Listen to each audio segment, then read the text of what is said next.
Assalamu alaikum warahmatullahi wabarakatuh. Welcome to IMS discussion forum.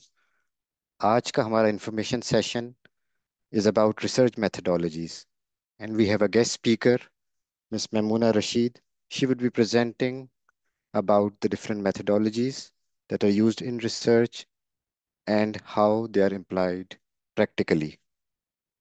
So we will just start. Welcome to IMS discussion forum, Mamoona. Over to you. Assalamu alaikum everyone, and thank you so very much for giving me this opportunity to have a session with you all on research methodologies. A quick introduction about me. I'm working in Telenor Pakistan as a manager in voice segment, and I have more than 12 years of applied research experience.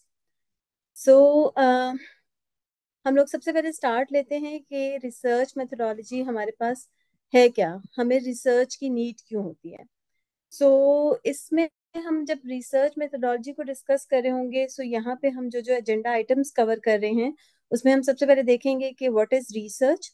Then हम देखेंगे types of research हमारे पास क्या क्या है। Then उसके बाद हम लोग डिस्कस कर रहे होंगे कि डेटा को हमने किस तरह से कलेक्ट करना है, उसके लिए मेजरमेंट टूल्स कौन से यूज होते हैं, क्वेश्चनियर को किस तरह से प्रिपेयर करना है, और उसके बाद सैम्पलिंग की टेक्निक्स किस तरह से यूज हो रही होती हैं, और हमें सैंपल साइज किस तरह से सेलेक्ट करना है।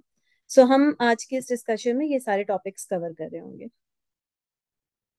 स्टार्ट लेते हैं सबसे पहले कि व्हाट इज रिसर्च। अब रिसर्च की हम देखें तो एक रिसर्च बेसिकली हमारे पास सिस्टमेटिक इन्वेस्टिगेशन होती है। Why we call it a systematic investigation, क्योंकि कभी भी हमने कभी भी कोई रिसर्च करनी है तो उसमें कभी भी ऐसा नहीं होगा कि हम लोगों ने बस माइंड में बनाया कि हमने रिसर्च करनी है तो हमने डायरेक्ट उसका डाटा कलेक्ट करना स्टार्ट कर दिया विदाउट आस्किंग और without having any plan in our mind. इसको हम क्यों सिस्टमैटिक इन्वेस्टिगेशन कहते हैं, क्योंकि हम सबसे पहले देखते हैं कि हमें क्या हमारे रिसर्च के ऑब्जेक्टिव्स हैं, फिर उसके बाद हम अपना प्रॉपर उस और उन ऑब्जेक्टिव के बेसिस पे अपना क्वेश्चनियर प्रिपेयर कर रहे होते हैं, जिसमें फिर हम डिसाइड कर रहे होते हैं कि क्वेश्चनियर में हमने कौन से क्वेश्चंस रखने हैं, कौन से नहीं रखने हैं, उसमें मेजरमेंट स्केल कौन सा यूज हो रहा होगा, और उसके बाद फिर हम डाटा कलेक्शन की तरफ जाते हैं। फिर डाटा कलेक्शन के बाद हम उसकी स्क्रीनिंग कर रहे होते हैं, देख रहे होते हैं कि कौन से डाटा को हमने रखना है, कौन सा नहीं रखना, और उसके बाद फिर हम एनालिसिस और रिजल्ट्स की तरफ जाते हैं। रिसर्च हमारे पास बेसिकली एक सिस्टमैटिक अप्रोच होती है और हम हमेशा उसी सिस्टमैटिक अप्रोच को अडॉप्ट करते हुए अपनी पूरी स्टडी को कंप्लीट करते हैं। अब हमें रिसर्च की नीड क्यों आती है। होता यह है कि कोई भी हमारे पास प्रॉब्लम है जिसको हम लोग जिसका हम कोई सोल्यूशन आइडेंटिफाई करना चाह रहे हैं, या कोई हमारे पास अजम्पशन है उसकी हम वैलिडेशन करना चाह रहे हैं, कोई न्यू इंफॉर्मेशन हम उसको डिस्कवर करना चाह रहे हैं, या कोई भी इंफॉर्म्ड डिसीजन लेना चाह रहे हैं, तो इन सिचुएशन में हमें रिसर्च करनी पड़ती है। अब प्रॉब्लम देखें, स्लाइड में बेसिकली आप देख रहे होंगे कि इसमें ना रिसर्च में हम मल्टीपल स्टेप्स को देख रहे होते हैं, उसमें प्रॉब्लम सॉल्विंग से क्या मुराद है हमारी। फॉर एग्जाम्पल, मुझे एक लेना है फोन। अब फोन मेरी एक नीड है, या अगर मैं फोन की बात ना करूं, हमें अ, इससे भी हम अगर सिंपल एग्जांपल लें, मेरे पास प्रॉब्लम कुछ इस तरह से आ जाती है कि मैंने घर पे इंटरनेट है और उसकी स्लो एक दिन स्पीड बहुत स्लो हो जाती है। सिचुएशन मेरे पास इस तरह से है कि मेरी इंटरनेट की स्पीड बहुत स्लो है और मुझे इसको फिक्स करना है। अब इस प्रॉब्लम के फिक्सचर के लिए what I will do my research, कि मैं देखूंगी प्रॉब्लम कहाँ पे आ रही है, किस पर्टिकुलर एरिया में ये प्रॉब्लम आ रही है। ऐसा तो नहीं है कि मेरे पूरे एरिया में ये प्रॉब्लम है, हो सकता है कि मेरी डिवाइस में सिर्फ ये प्रॉब्लम हो जिसकी वजह से मेरा इंटरनेट बहुत स्लो है। इन बेसिस की जो भी मैं इस टाइम पे रिसर्च कर रही होंगी, उन बेसिस पे मैं जो भी कंक्लूजन ड्रॉ करूंगी अपनी प्रॉब्लम को सॉल्व करने के लिए, तो वो भी एक रिसर्च की कैटेगरी में ही काउंट होती है। नेक्स्ट अगर हम देखें तो हमारे पास वैलिडेशन ऑफ एजम्पशन आ जाती हैं। फॉर एग्जाम्पल, सब ये कहते हैं कि अगर हेल्दी फूड लेंगे, हेल्दी ईटिंग हैबिट होगी, तो उससे हमारी वेट भी लॉस हो सकता है, हमारी स्लीपिंग हैबिट भी बेहतर हो सकती है। तो क्या ये जो एजम्पशन है ये ट्रू भी है या नहीं। उसके लिए हम लोग क्या करते हैं, अगेन रिसर्च करते हैं, हम न्यूट्रिशंस को कंसल्ट करते हैं, हम अपनी लाइफ में हेल्दी हैबिट्स को अडॉप्ट करने की कोशिश करते हैं, सिर्फ इस अजम्पशन को चेक करने के लिए कि क्या अगर लोग कह रहे हैं कि हमारे पास हेल्दी ईटिंग से आपकी स्लीप भी बेहतर होती है, आपके वेट लॉस भी होता है, आपका वेट गेन भी होता है हेल्दी ईटिंग से। तो कितना ये सक्सेसफुल है, कितना इसमें ट्रुथ है। इस तरह के जितनी भी हमारे पास जब भी कोई एजम्पशंस आती हैं, उनको हम जब टेस्ट करने लगते हैं तो ऑब्वियसली उसके लिए भी हम फिर रिसर्च करते हैं। नेक्स्ट अगर हम देखें तो हम यहाँ पे फिर ये डिस्कस कर रहे हैं कि अगर कोई भी हमने न्यू इंफॉर्मेशन डिस्कवर करनी है तो अगेन उसके लिए भी रिसर्च ही की जाती है। फॉर एग्जाम्पल, हम लोग ये कहते हैं, हम नॉर्मली रेस्टोरेंट्स में जाते हैं, वहां पे सुशीज वगैरह खाते हैं। व्हाट इफ अगर मैं ये सोचूं कि अच्छा मुझे घर में इसको ट्राई करना है, और मैं फिर ये देखूं कि मैं घर में इसको कितना अच्छा बना सकती हूँ। अगेन इसमें भी मेरे पास रिसर्च वगैरह आती हैं। किस तरह से रिसर्च आएंगी? मैं देखूंगी कि अच्छा ये सुशी को बनाना किस तरह से है, मैं इंटरनेट पे जाके रिसर्च करूंगी कि कौन से चैनल्स ऐसे हैं जो मुझे अच्छी रेसिपीज वगैरह दे रहे हैं। फिर मैं मार्केट में जाऊंगी, मैं मार्केट में इंग्रेडिएंट्स लूंगी, उस पे भी मैं रिसर्च करूंगी कि मुझे कौन से इंग्रेडिएंट्स लेने चाहिए, कौन से नहीं लेने चाहिए, कौन से मेरे हेल्थ के लिए अच्छे हैं, कौन से नहीं है। इसमें भी जो मेरे पास मल्टीपल टेक्निक्स इसमें अडॉप्ट हो रही होती हैं, सिर्फ इस न्यू इन्फॉर्मेशन को डिस्कवर करने के लिए कि मैं घर पे भी सुशी बना सकती हूँ। उसके लिए भी इसको भी हम रिसर्च की कैटेगरी में ही काउंट करते हैं। देन हमारे पास आ जाता है, अगर हमने कोई भी इन्फॉर्म डिसीजन लेना है। For example, one fine day मैं डिसाइड करती हूँ कि मुझे एक नया फोन परचेज करना है। अब यहाँ पे इन्फॉर्म डिसीजन को इसलिए हम कह रहे हैं क्योंकि मैं उसकी बेसिस पे जब आई विल डिसाइड कि मुझे एक नया फोन लेना है, तो मैं उस फोन को परचेज करने से पहले एक रिसर्च करूंगी। क्या करूंगी? मैं देखूंगी मार्केट में कौन कौन से फोन्स अवेलेबल हैं। मैं फिर उनकी प्राइसेस का कंपैरिजन करना स्टार्ट कर दूंगी, उनके फीचर्स का कंपैरिजन करना स्टार्ट करूंगी। इस टाइम पे भी जब मैंने कोई इन्फॉर्म डिसीजन लेना है, तो डिसीजन लेने से पहले मैं क्या करूंगी? एक रिसर्च करूंगी और उसकी बेसिस पे मैं फोन को परचेज करूंगी। ये सारे स्टेप्स जो होते हैं, ये हमारे पास रिसर्च में काउंट होते हैं। अब अगर हम बिजनेस वगैरह कोई स्टार्ट करते हैं, या फॉर एग्जांपल मैं एक टेलको में अगर काम कर रही हूँ और मुझे एक न्यू ऐप लॉन्च करनी है, या मुझे एक न्यू प्रोडक्ट लॉन्च करनी है फॉर आवर कस्टमर, तो मैं क्या करूंगी? उससे पहले भी एक दफा रिसर्च करूंगी कि कस्टमर की नीड क्या है, कस्टमर को किस तरह की एप्स चाहिए, कस्टमर को किस तरह की प्रोडक्ट्स चाहिए। प्रोडक्ट्स में अगर अगेन हम टेलको की बात करें, तो कस्टमर ज्यादा डाटा वाली प्रोडक्ट्स लेना चाहता है या वॉइस वाली प्रोडक्ट लेना चाहता है। और उसकी बेसिस पे मैं फिर एक डिसीजन लूंगी कि अच्छा हमारी कस्टमर की डिमांड ये है, और इसके अकॉर्डिंग मुझे ये वाली प्रोडक्ट लॉन्च करनी है। कोई भी हमारे पास प्रोसेस हो, कोई भी हमने प्रोडक्ट लॉन्च करनी है, कोई भी हमने काम करना है, तो उससे पहले हम लोग एक रिसर्च जरूर करते हैं, और हर किसी की लाइफ में कोई ना कोई रिसर्च टाइम टू टाइम चल रही होती है। This is all the world of research, जहाँ पे हम उस रिसर्च की बेसिस पे कंक्लूजन्स ड्रॉ कर रहे होते हैं।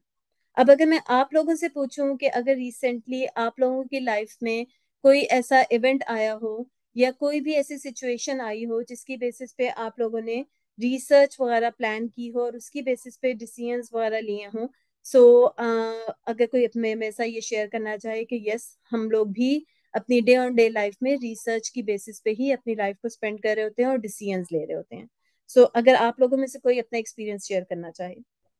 जी, मैं एक छोटा सा एक्सपीरियंस शेयर करूंगी कि अभी जिस तरह मैं अपने हस्बैंड के साथ प्लान कर रही हूँ कि मैंने अपने 2 साल के बच्चे को बाहर किसी प्ले एरिया में लेके जाना है। अब बाहर बर्फ भी है और हमारे पास लिमिटेशंस हैं काफ़ी।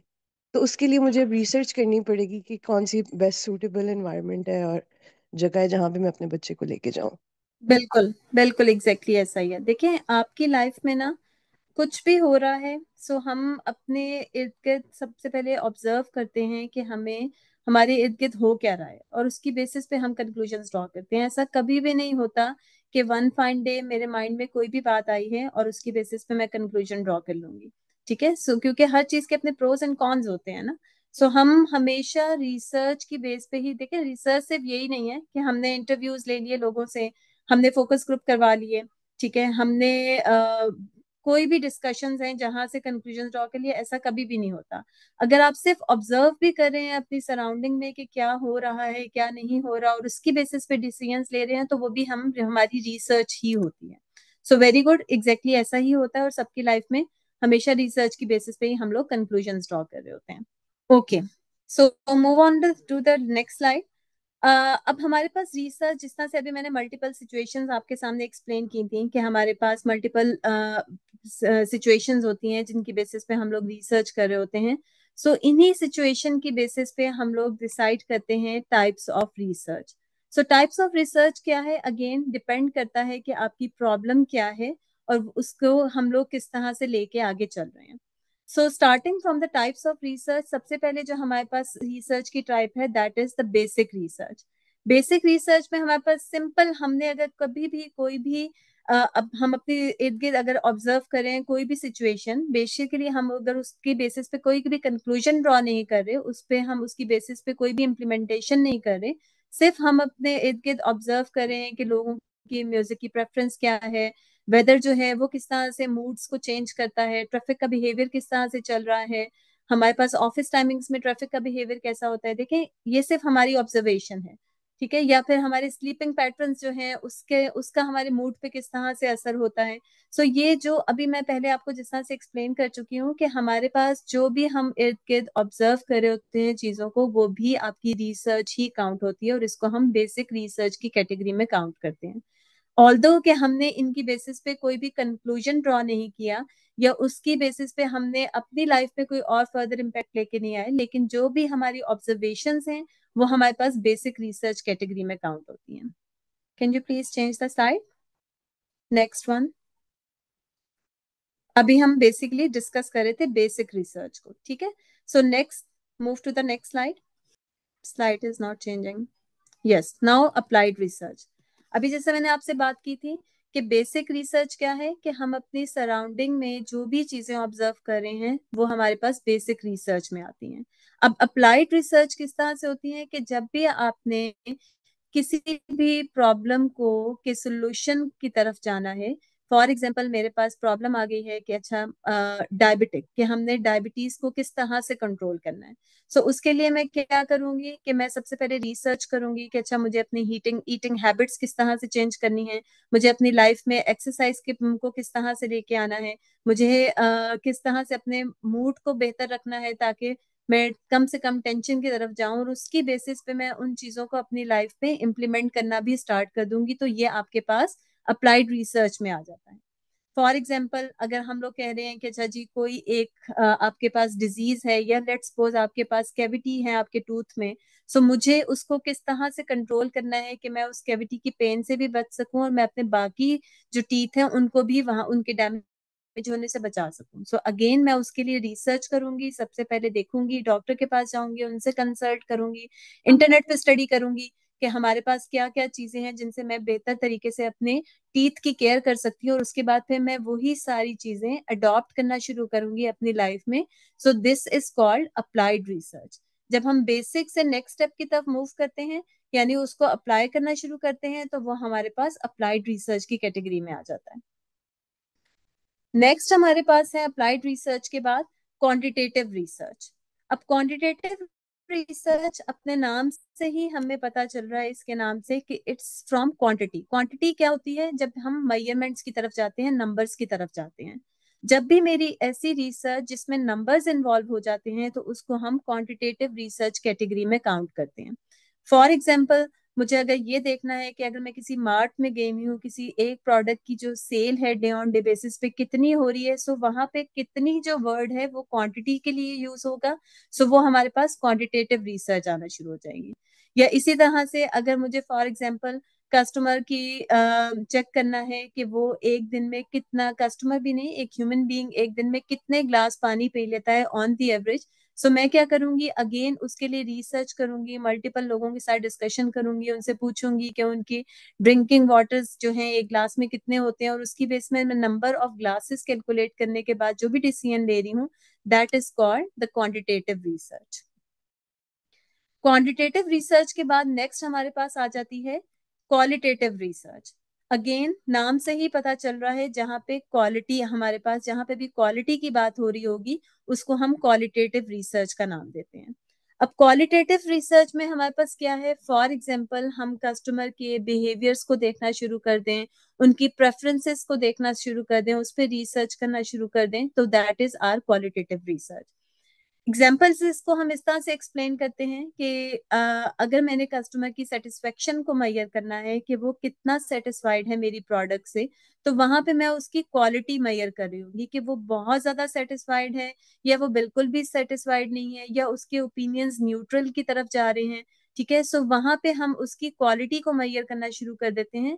या एम्प्लॉय जो है वो अपनी ऑर्गेनाइजेशन से कितना सेटिस्फाइड है, या अगर हम किसी शॉपिंग मॉल में जा रहे हैं, वहां उस शॉपिंग मॉल की जो एनवायरनमेंट है वहां से वो कस्टमर कितना सेटिस्फाइड है। सो ये सब चीजें जो है वो क्वालिटीज में आ जाती हैं और इसी वजह से हम इसको क्वालिटेटिव रिसर्च का नाम देते हैं।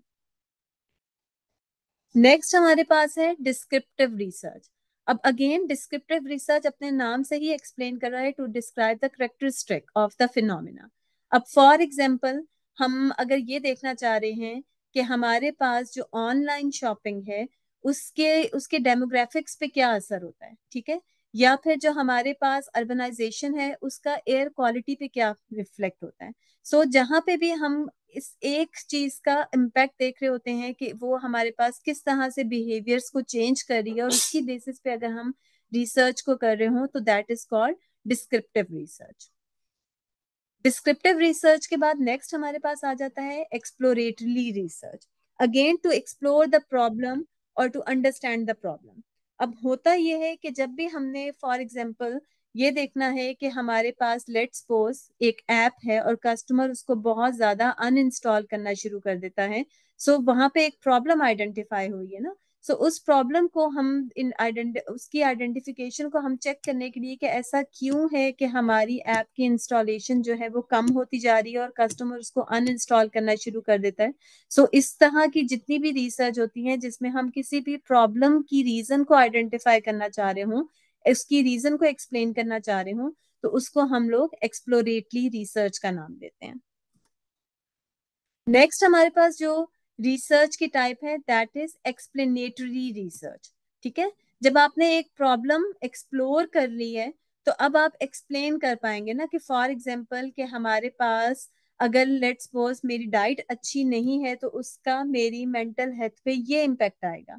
सो हम एक चीज का जो भी प्रॉब्लम है उसका हमारी मेंटल हेल्थ पे या दूसरे वेरिएबल पे किस तरह से इम्पेक्ट आ रहा होता है उसको हम एक्सप्लेनेटरी रिसर्च, यानी जो भी आपके प्रॉब्लम्स को पहले एक्सप्लोरेटरी में हम क्या देख रहे हैं, एक्सप्लोर कर रहे हैं, और फिर उसकी बेसिस पे हमने अगर फर्दर देखना है कि ठीक है ये तो एक्सप्लोर हो गया कि प्रॉब्लम की रीजन ये थी, लेकिन अब इसको हमने सोल्यूशन की तरफ लेके जाना है, तो उसके लिए जितनी भी रिसर्च की जा रही होती है उसको हम एक्सप्लेनेटरी रिसर्च का नाम देते हैं।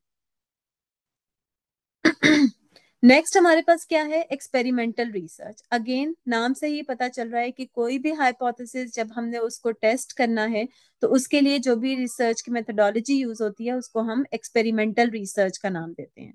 अक्सर ऐसा होता है कि हमने कोई भी नई मेडिसिन अगर डॉक्टर्स मार्केट में लेके आना चाह रहे हैं लेकिन उनको नहीं पता कि ये किस हद तक सक्सेसफुल होगी, तो वो मल्टीपल एक्सपेरिमेंट्स कर रहे होते हैं उनपे। सो जो हमारे पास जितने भी एक्सपेरिमेंट्स हो रहे होते हैं वो भी रिसर्च की कैटेगरी में काउंट होती हैं और इसको हम लोग कहते हैं एक्सपेरिमेंटल रिसर्च। एक्सपेरिमेंटल रिसर्च के बाद हमारे पास आ जाती है कोरिलेशनल रिसर्च। अब कोरिलेशनल अगेन हमें हमारे पास कोरिलेशन की जब भी बात होती है तो वहां पे हमेशा टू वेरिएबल्स होते हैं और उनकी बेसिस पे ही हम देख रहे होते हैं कि फॉर एग्जांपल अगर मेरी क्या जो हाइट है, मेरा जो वेट है क्या उसका हाइट के साथ कोई लिंक है या नहीं है। ठीक है, या इसी तरह से फॉर एग्जांपल हम लोग अगर एक्सरसाइज करते हैं तो उसका हमारी मेंटल हेल्थ पे क्या इम्पेक्ट आता है, उस तरह की अगर हमने रिसर्च करनी है जिसमें एक वेरिएबल के इंक्रीज या डिक्रीज होने से दूसरे वेरिएबल पे क्या इम्पेक्ट आता है, पॉजिटिव इम्पेक्ट आता है या नेगेटिव इम्पेक्ट आता है, तो इस तरह की जितनी भी रिसर्च होती है जहाँ पे एक वेरिएबल को हम दूसरे वेरिएबल के साथ टेस्ट कर रहे हो तो इस तरह की रिसर्च को हम कोरिलेशनल रिसर्च का नाम देते हैं। कोरिलेशनल रिसर्च के बाद हमारे पास आ जाती है क्रॉस सेक्शनल रिसर्च। अब क्रॉस सेक्शनल रिसर्च हमारे पास क्या है कि हम डेटा कलेक्ट करते हैं किसी एक स्पेसिफिक टाइम में। फॉर एग्जाम्पल जब हमारे पास लेट्स सपोज अगर हम किसी भी ऑर्गेनाइजेशन की बात करें और अगर हम एम्प्लॉय की वहां पे मूड्स के स्विंग्स को देखना चाहें कि वो कितना उस टाइम पे उसका मूड ऑफिस में अच्छा है या बुरा रहा है या वो अपनी ऑर्गेनाइजेशन से कितना सेटिस्फाइड है। सो अगर हम सिर्फ उसके सेटिस्फेक्शन लेवल को उस डेट में कंपेयर करें जिस दिन उसकी परफॉर्मेंस की बहुत ज्यादा अप्रिसिएशन हुई थी ऑफिस में, या जिस दिन उसकी सैलरी उसके अकाउंट में डिस्पर्स हुई थी, या उसे कोई और अप्रिसिएशन मिली थी या अचीवमेंट मिली थी, तो मे बी उस दिन उसका सेटिस्फेक्शन लेवल बहुत हाई हो, और नॉर्मल डेज में उसका सेटिस्फेक्शन लोअर साइड पे जा रही है टुवर्ड्स द एम्प्लॉयर। सो जब हम किसी एक पर्टिकुलर टाइम फ्रेम में कोई भी स्टडी करते हैं तो उसको हम, या रिसर्च करते हैं तो उसको हम क्रॉस सेक्शनल रिसर्च का नाम देते हैं। देन हमारे पास जो रिसर्च टाइप है लॉन्गिट्यूडनल रिसर्च। अब इसमें क्या ये होता है कि फॉर एग्जांपल मुझे ये देखना है कि मैंने अगर कोई भी प्रोडक्ट लॉन्च की है, उसका फर्स्ट मंथ पे कस्टमर की सेटिस्फेक्शन पे क्या इम्पेक्ट रहा है, नेक्स्ट मंथ में और अगले 5 सालों में उस प्रोडक्ट का जो उसकी सेटिस्फेक्शन लेवल है उस पर क्या इम्पेक्ट रहता है। सो फॉर एग्जाम्पल अगर उसका इम्पैक्ट मे बी प्रोडक्ट के जो इनिशियल टाइम था जब वो न्यूली लॉन्च हुई थी, तो उस टाइम पे उसका सेटिस्फेक्शन लेवल बहुत बेहतर था, और टाइम के साथ साथ वो सेटिस्फेक्शन लेवल डाउन होता गया। मे बी उसकी कोई भी रीजन हो सकती है जो कि हम बाद में एक्सप्लोरेटरी रिसर्च से भी आइडेंटिफाई कर सकते हैं। लेकिन जब हम एक ही चीज की सेटिस्फेक्शन लेवल को लॉन्ग टर्म तक चेक करते हैं और उसमें हम देखते हैं कि क्या टाइम के साथ साथ उसकी सेटिस्फेक्शन लेवल में चेंजेस आती हैं या नहीं आती, तो इस तरह की रिसर्च को हम कहते हैं longitudinal research. So these are the types of the research. Again आपका जो बेसिकली रिसर्च का ऑब्जेक्टिव होता है कि आप किस तरह की रिसर्च करना चाह रहे हैं, उसकी बेसिस पे ही रिसर्च की टाइप डिसाइड हो रही होती है।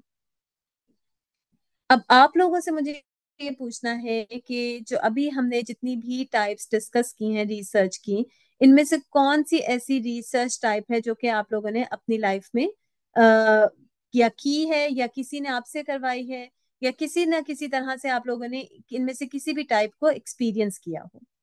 सो over to you. Salman Chaudhary, हाँ, अनम्यूट हैंड प्लीज। रेस की ऑप्शन नहीं देख सकती तो हेलो। Kindly please. अस्सलाम वालेकुम। वालेकुम वालेकुम अस्सलाम। अस्सलाम। हाँ बिल, मैं रिसर्च किया था अभी 2-3 महीने पहले। एक मैसेज वायरल हुआ था। मैं इंडिया से हूँ। पूरे इंडिया में मैसेज वायरल हुआ था कि मतलब 3:30 बजे रात में कोई एस्ट्रॉइड आने वाला है, जमीन के पास से गुजरने वाला है। अगर फोन चालू रहेगा जिसका तो रेडिएशन से इम्पैक्ट पड़ेगा, जान भी जा सकती है। मतलब पूरा वायरल हो गया था, सब हकीकत मान रहे थे। मेरे घर से भी सुन रहा था, हर जगह मतलब वायरल हो गया था, ग्रुप में भी आ रहा था। तो मैं इसको रिसर्च करना शुरू किया। तो कई वेबसाइट पे देखा, मतलब एक वेबसाइट पे देखा तो वो जो जिसका नाम नहीं पता था कि मतलब क्या पता ये सही भी हो कि गलत हो। कई रहता है ना, नेट पे जाओ तो कई वेबसाइट आती है एक ही चीज के बारे में लिखी रहती है, एक ही टॉपिक के बारे में। तो अपने को पता नहीं चलता है कि मतलब ये हकीकत है कि नहीं हकीकत है। 2-3 वेबसाइट पे देखा मैं जब मैं तो ठीक। विकीपीडिया पे भी देखा, 2-3 ठीक। वेबसाइट पे और भी देखा, तो उसके बारे में पूरा रिसर्च लिखा हुआ था कि ये मैसेज, तो पहले जो वायरल हो रहा था मैसेज, वो मैसेज पहले ऊपर लिखा हुआ था। तो पढ़ने के बाद ऐसा लगा कि मतलब ये हकीकत है। फिर और नीचे पढ़ते गया तो फिर लगा कि 2010 में ये इसका सेंस हुआ था कि मतलब ऐसा होने वाला है। बिल्कुल कुछ ऐसा हुआ नहीं था। उसके बाद 2019 में मैसेज वायरल हुआ था। तो नासा और इसरो ने, इंडिया के इसरो और अमेरिका की नासा ने, दोनों ने कंफर्म किया था कि ये मैसेज फेक है। तो वही चीज 2024 में भी वायरल हुआ था। तो पूरा उसका डिटेल लिखने के बाद नीचे लिखा था कि ये मैसेज, मतलब ये जो वायरल हो रहा है ये गलत है। फिर मैं ग्रुप में।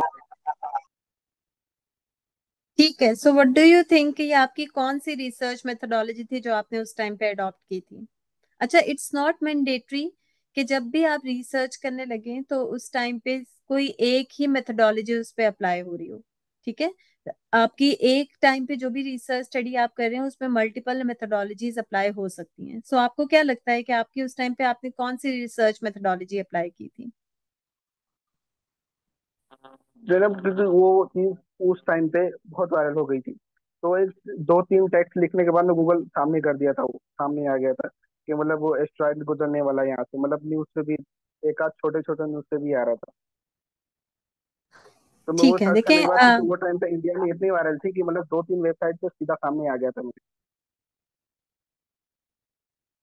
ठीक है। अब देखिए मैं आपको इसमें थोड़ा सा गाइड करती हूँ कि आपकी लाइफ में एक प्रॉब्लम आई, ठीक है, और आपने सबसे पहले उसको एक्सप्लोर करना शुरू किया कि क्या ये कितनी हद तक इसमें सच्चाई है।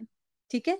सो स्टार्ट आपने लिया था एक्सप्लोरेटरी रिसर्च, उसके बाद फिर अगेन आपके पास जो प्रॉब्लम स्टेटमेंट थी वो उस पर्टिकुलर टाइम में ही थी। ऐसा नहीं है कि आपको डेली बेसिस पे इस तरह की न्यूज मिल रही हैं, ठीक है, या अगर डेली बेसिस पे भी मिल रही है तो वो कोई एक साल का पूरा एक टाइम था ना जिस पर्टिकुलर टाइम पे आपको ये इस तरह की न्यूज मिली।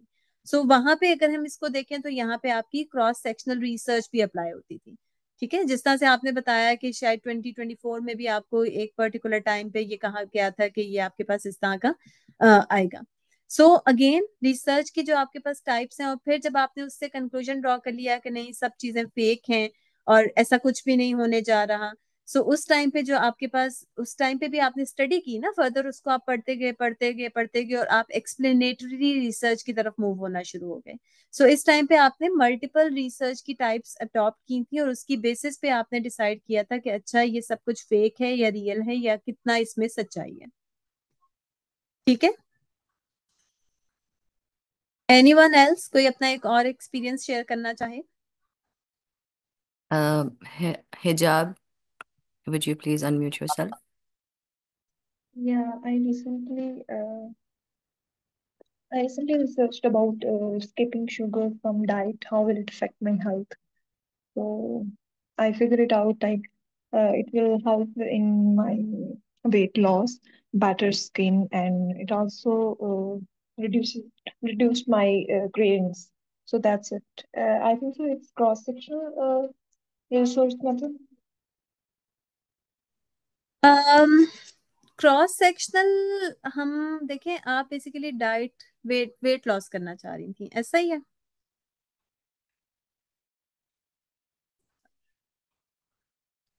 Not specifically मेरी weight loss. I hmm want it for better skin. Better skin, ठीक है। अब देखें Yeah. अगर इसको हम बेटर स्किन की तरफ भी लेके जाएं तो आपके पास क्वालिटेटिव रिसर्च में भी ये काउंट होता है, ठीक है। और आपके Mm-hmm. पास यहाँ पे क्योंकि आप देखें क्वालिटी है ना, स्किन को बेटर की तरफ हम बेटरमेंट की तरफ लेके जा रहे हैं तो ये आपके पास क्वालिटी है, गुड क्वालिटी है, ठीक है। सो इनिशियली आपके माइंड में ऑब्जेक्टिव क्या था कि मैंने अपने स्किन को बेहतर करना है, तो वहां से हम इसको ड्राइव करते हैं कि आप क्वालिटेटिव रिसर्च की तरफ जा रहे हैं कि मैं कौन कौन सी डाइट लूंगी तो उससे मेरे पास क्या क्या इम्पैक्ट आना शुरू हो जाएंगे, ठीक है। फिर आपने देखा कि अच्छा जी यहाँ पे हमारे पास यहाँ पे को रिलेशनल रिसर्च भी इन्वॉल्व होती है कि यस एक वेरिएबल यानी अगर मैं अपनी डाइट को बेहतर करती हूँ तो उसका इम्पैक्ट मेरे वेट पे किस तरह से आएगा, या मेरे सेकंड वेरिएबल जो है मेरी स्किन पे किस तरह से आएगा, या मेरा थर्ड वेरिएबल मेरे मूड पे किस तरह से आएगा। सो यहाँ पे आप एक चीज के इम्पैक्ट से दूसरे वेरिएबल्स पे क्या इम्पैक्ट आ रहा है, that is the correlational research. So यहाँ पे बेसिकली आपकी ये रिसर्च टेक्निक्स यूज हो रही थी,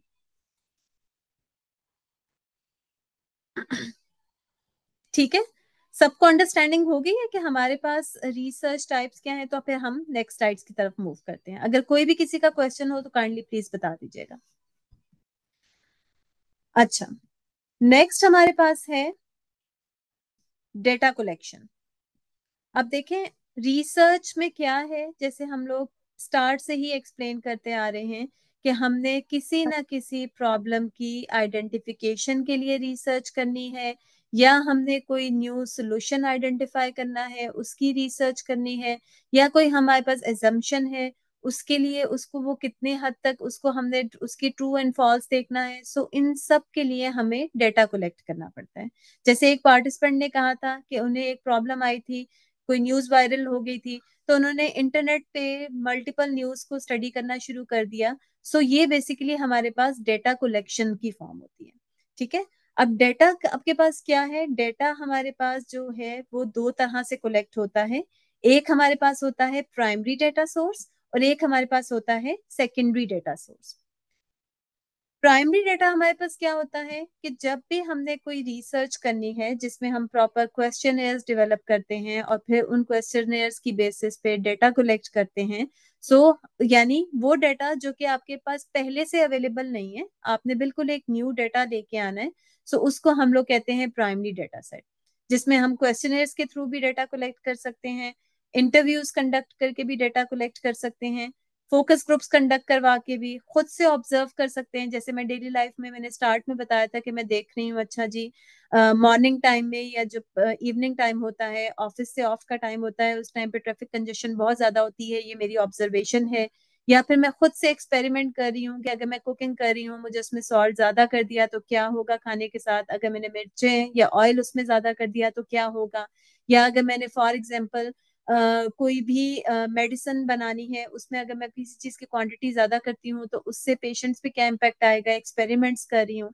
यानी ये सारे सोर्सेज जो हैं वो डेटा कलेक्शन की फॉर्म में होते हैं। और चूंकि मेरे पास इसमें पहले से कोई भी रेडिली अवेलेबल इंफॉर्मेशन नहीं थी, मुझे ये डाटा खुद से कलेक्ट करना था।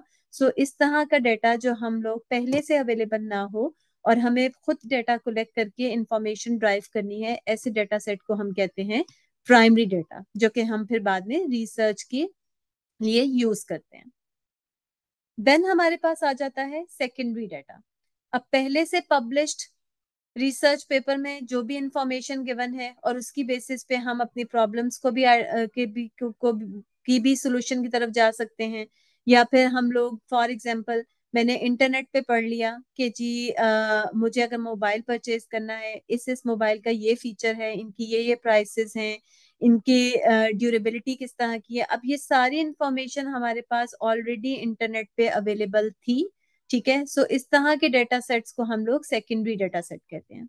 इस तरह से जो आपकी गवर्नमेंट है वो मल्टीपल रिपोर्ट्स और डेटाबेसेस लॉन्च करती रहती हैं वेबसाइट्स पे, या जो कंपनीज होती हैं मल्टीपल, वो अपनी जो भी सेल्स की इंफॉर्मेशन है या जो भी इंफॉर्मेशन वो अपनी वेबसाइट्स पे देना चाहें वो देती रहती हैं। और फिर बाकी लोग उन इंफॉर्मेशन को यूज करके डिसीजन मेकिंग्स जब भी करेंगे, तो इस तरह के डेटा सेट्स को हम सेकेंडरी डेटा सेट कहते हैं। सो क्या डिफरेंस है प्राइमरी और सेकेंडरी डेटा में? प्राइमरी में आपने खुद से सारा डेटा कलेक्ट करना है। क्यों कलेक्ट करना है? For your research. लेकिन सेकेंडरी डेटा में आपको रेडिली अवेलेबल डेटा मिल जाता है। कहाँ पे? वेबसाइट्स पे भी मिल सकता है, गवर्नमेंट्स की रिपोर्ट्स में भी मिल सकता है। सो जब भी रेडिली अवेलेबल डेटा सेट्स होगा और उसकी बेसिस पे आप कोई भी कंक्लूजन्स ड्रॉ करते हैं और अपनी रिसर्च को कंप्लीट करते हैं, तो इसको हम लोग सेकेंडरी डेटा सेट्स का नाम देते हैं। ओके अब हमारे पास आ जाता है कि अब हमें ये भी डिसाइड कर लिया, माइंड में हमें क्लियरली बिल्ड हो गया कि रिसर्च क्या होती है। रिसर्च में डेटा इन्वॉल्व होता है। डेटा में जब भी हमने प्राइमरी डेटा सेट कलेक्ट करना है तो उसमें मेजरिंग स्केल्स इन्वॉल्व होते हैं। मैंने किसी किस्म का कोई भी डाटा अगर कलेक्ट करना है तो उसमें मेजरिंग स्केल्स इन्वॉल्व होते हैं। और ये हमारे पास स्केल्स होते हैं 4 टाइप्स के: nominal, ordinal, interval and ratio. सबसे पहले हम देख लेते हैं कि नॉमिनल स्केल किसको कहते हैं। मैंने डाटा कलेक्ट करना है और मुझे सिर्फ ये देखना है कि आजकल मार्केट में कौन सा कलर ड्रेसेस में सबसे ज्यादा इन है। रेड, ब्लू, पर्पल, ब्लैक, सिर्फ नेम्स हम आइडेंटिफाई कर रहे हैं, ठीक है। सो जिस नाउन्स होते हैं ना, कि आपने सिर्फ नाम दे दिए, अच्छा ठीक है, और उसकी बेसिस पे मैंने रिसर्च करके कंक्लूजन ड्रॉ कर लिया कि इस टाइम पे सबसे ज्यादा जो इन कलर है दैट इज ब्लैक। सो हमारे पास जब भी ऐसी रिसर्च जिसमें हम डेटा कलेक्ट करते वक्त सिर्फ इंफॉर्मेशन में नेम्स लेके आ रहे हैं, तो उनको हम कहते हैं नॉमिनल स्केल। ऑर्डिनल स्केल क्या होता है कि ऑर्डिनल स्केल में इटसेल्फ नाम से ही डिराइव है कि जो भी हम डेटा कलेक्ट करेंगे वो एक ऑर्डर में कलेक्ट होगा।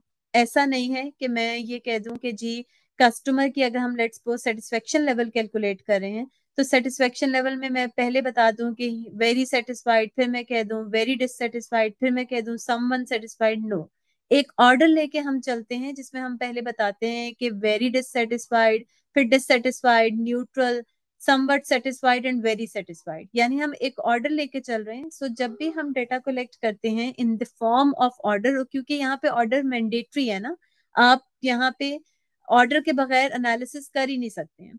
सो जब भी डेटा आपके पास एक ऑर्डर की फॉर्म में कलेक्ट होगा और ऑर्डर वहां पे मैंडेटरी होंगे, तो उस टाइम पे हम इनको जो भी स्केल यूज करते हैं उसको हम ऑर्डिनल स्केल का नाम देते हैं।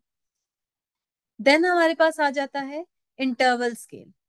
अब इंटरवल स्केल हमारे पास क्या है कि फॉर एग्जांपल मुझे एक रिसर्च करनी है और उस पे मैंने इंटरवल्स डिफाइन करने हैं। फॉर एग्जांपल इंटरवल्स इस तरह से डिफाइन करने हैं कि हमारे पास लेट्स सपोज मैं ये देखना चाह रही हूँ, मेरी रिसर्च ये है कि मुझे फ्रॉम जैसे विंटर स्टार्ट होती है लेट्स सपोज नवंबर से लेके फेब के एंड तक रहती हैं, मुझे डेली बेसिस पे देखना है कि मिनिमम और मैक्सिमम टेम्परेचर कितना जा रहा है डेली बेसिस पे। ठीक है, अब यहाँ पे जो हमारे पास डिफरेंसेस आ रहे हैं, इन डिफरेंसेस मेरी जो रिसर्च है वो इन डिफरेंसेस पे ही है, यानी दो नंबर्स का या दो इंटरवल्स का जो डिफरेंस है, मुझे सिर्फ मेरा इंटरेस्ट उस डिफरेंस वाले नंबर पे है। तो इस तरह की रिसर्च को हम लोग कहते हैं इंटरवल स्केल, या इस तरह की रिसर्च में जो हम स्केल यूज करते हैं उसको हम कहते हैं इंटरवल स्केल। इस तरह से फॉर एग्जांपल हम अगर डाइट की बात करते हैं, मेरी रिसर्च में ये है कि मुझे ये देखना है कि एक पर्टिकुलर डाइट लेने से वेट लॉस में क्या इम्पैक्ट आता है और कितना इम्पैक्ट आता है। सो मैं क्या करूंगी कि मैं सबसे पहले अपनी रिसर्च में क्या करूंगी कि एक लोगों का सेट लूंगी और उनकी डाइट लेने से पहले का वेट ले लूंगी, और फिर जब एक महीना उनको डाइट दी और उसके बाद उनकी वेट मेजरमेंट की और फिर मैंने उनका डिफरेंस देख के चेक किया कि अच्छा इस पर्टिकुलर डाइट को लेने से इतना डिफरेंस आया है वेट में। सो उस टाइम पे जो मैं यूज कर रही हूँ measurement scale, that is interval scale.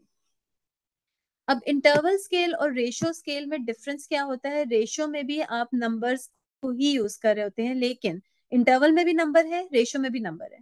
लेकिन रेशियो और इंटरवल स्केल में डिफरेंस कहाँ पे आ जाता है? जहां पे आपके पास रेशियो स्केल वो है जहां पे जीरो भी एक आपके पास नंबर है, यानी आपकी रिसर्च में जीरो का नंबर भी काउंट होता है।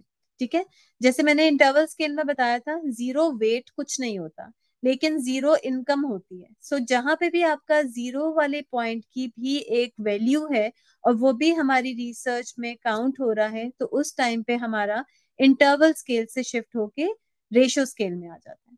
सो हमारे पास ये 4 टाइप्स के स्केल्स हैं जो कि रिसर्च में जब भी आपने क्वेश्चनेयर बनाया है तो हमने वहां पे डेटा कलेक्शन करने के लिए इन 4 टाइप्स के स्केल को यूज करना होता है। अब अगर हम स्केल को किस तरह से हमने डिसाइड करना है कि मुझे कौन सा मेजरिंग स्केल यूज करना है अपनी रिसर्च के लिए, तो वो टोटली डिपेंड करता है कि आपने डेटा किस टाइप का कलेक्ट करना है। जैसे मैंने पहले बताया कि अगर मुझे डेटा लेना है कि हमारे पास, मुझे सिर्फ ये देखना है कि कौन सा कलर है मार्केट में सबसे ज्यादा इन, तो इटसेल्फ आपको ऑब्जेक्टिव ही बता रहा है कि आपने यहाँ पे नॉमिनल स्केल यूज करना है। अगर मुझे ये देखना है कि हमारे पास एम्प्लॉय का सेटिस्फेक्शन लेवल क्या है, तो वो इटसेल्फ आपको आपका क्वेश्चन ही बता रहा है कि यहाँ पे हमारे पास ऑर्डिनल स्केल यूज होगा। सो किस तरह से डिसाइड करना है कि कौन सा मेजरिंग स्केल यूज हो रहा है? It's totally depend on your research question कि आप कस्टमर के बारे में या आप अपने रिस्पोंडेंट के बारे में जानना क्या चाह रहे हैं। अब हमारे पास कुछ सिनेरियोज हैं जो कि मैं आप लोगों के सामने शेयर करती हूँ। आप लोग मुझे काइंडली बताते जाइएगा कि हमारे पास अगर तो स्लाइड्स को अगर आप सारी एनिमेशंस प्ले ना करें, पिछली स्लाइड पे चले जाएं, back back back back back, yes. अब हमारे पास बस स्टॉप फ्रॉम हियर, ठीक है। अब हमारे पास फॉर एग्जांपल एक फेवरेट फास्ट फूड रेस्टोरेंट है, ठीक है। आपने रिसर्च करनी है कि पूरे पिंडी इस्लामाबाद या पूरे पाकिस्तान में सबसे अच्छा फास्ट फूड रेस्टोरेंट कौन सा है। सो हम क्या करेंगे, हम एक क्वेश्चनर डेवलप करेंगे, लोगों से जा जाके पूछेंगे कि जी बताएं कि कौन सा रेस्टोरेंट जो है वो सबसे ज्यादा बेस्ट है। सो हमारे पास ऑब्वियसली लोग अपनी अपनी ओपिनियन देंगे कि ये वाला रेस्टोरेंट सबसे बेहतर है, ये वाला रेस्टोरेंट सबसे बेहतर है। सो इस टाइम पे जो मेरी मेजरिंग स्केल है वो कौन सा मेजरिंग स्केल यूज हो रहा होगा, कौन बताएगा? गाजी माज, आपने हैंड रेज किया, प्लीज आप, would you like to answer? Nominal.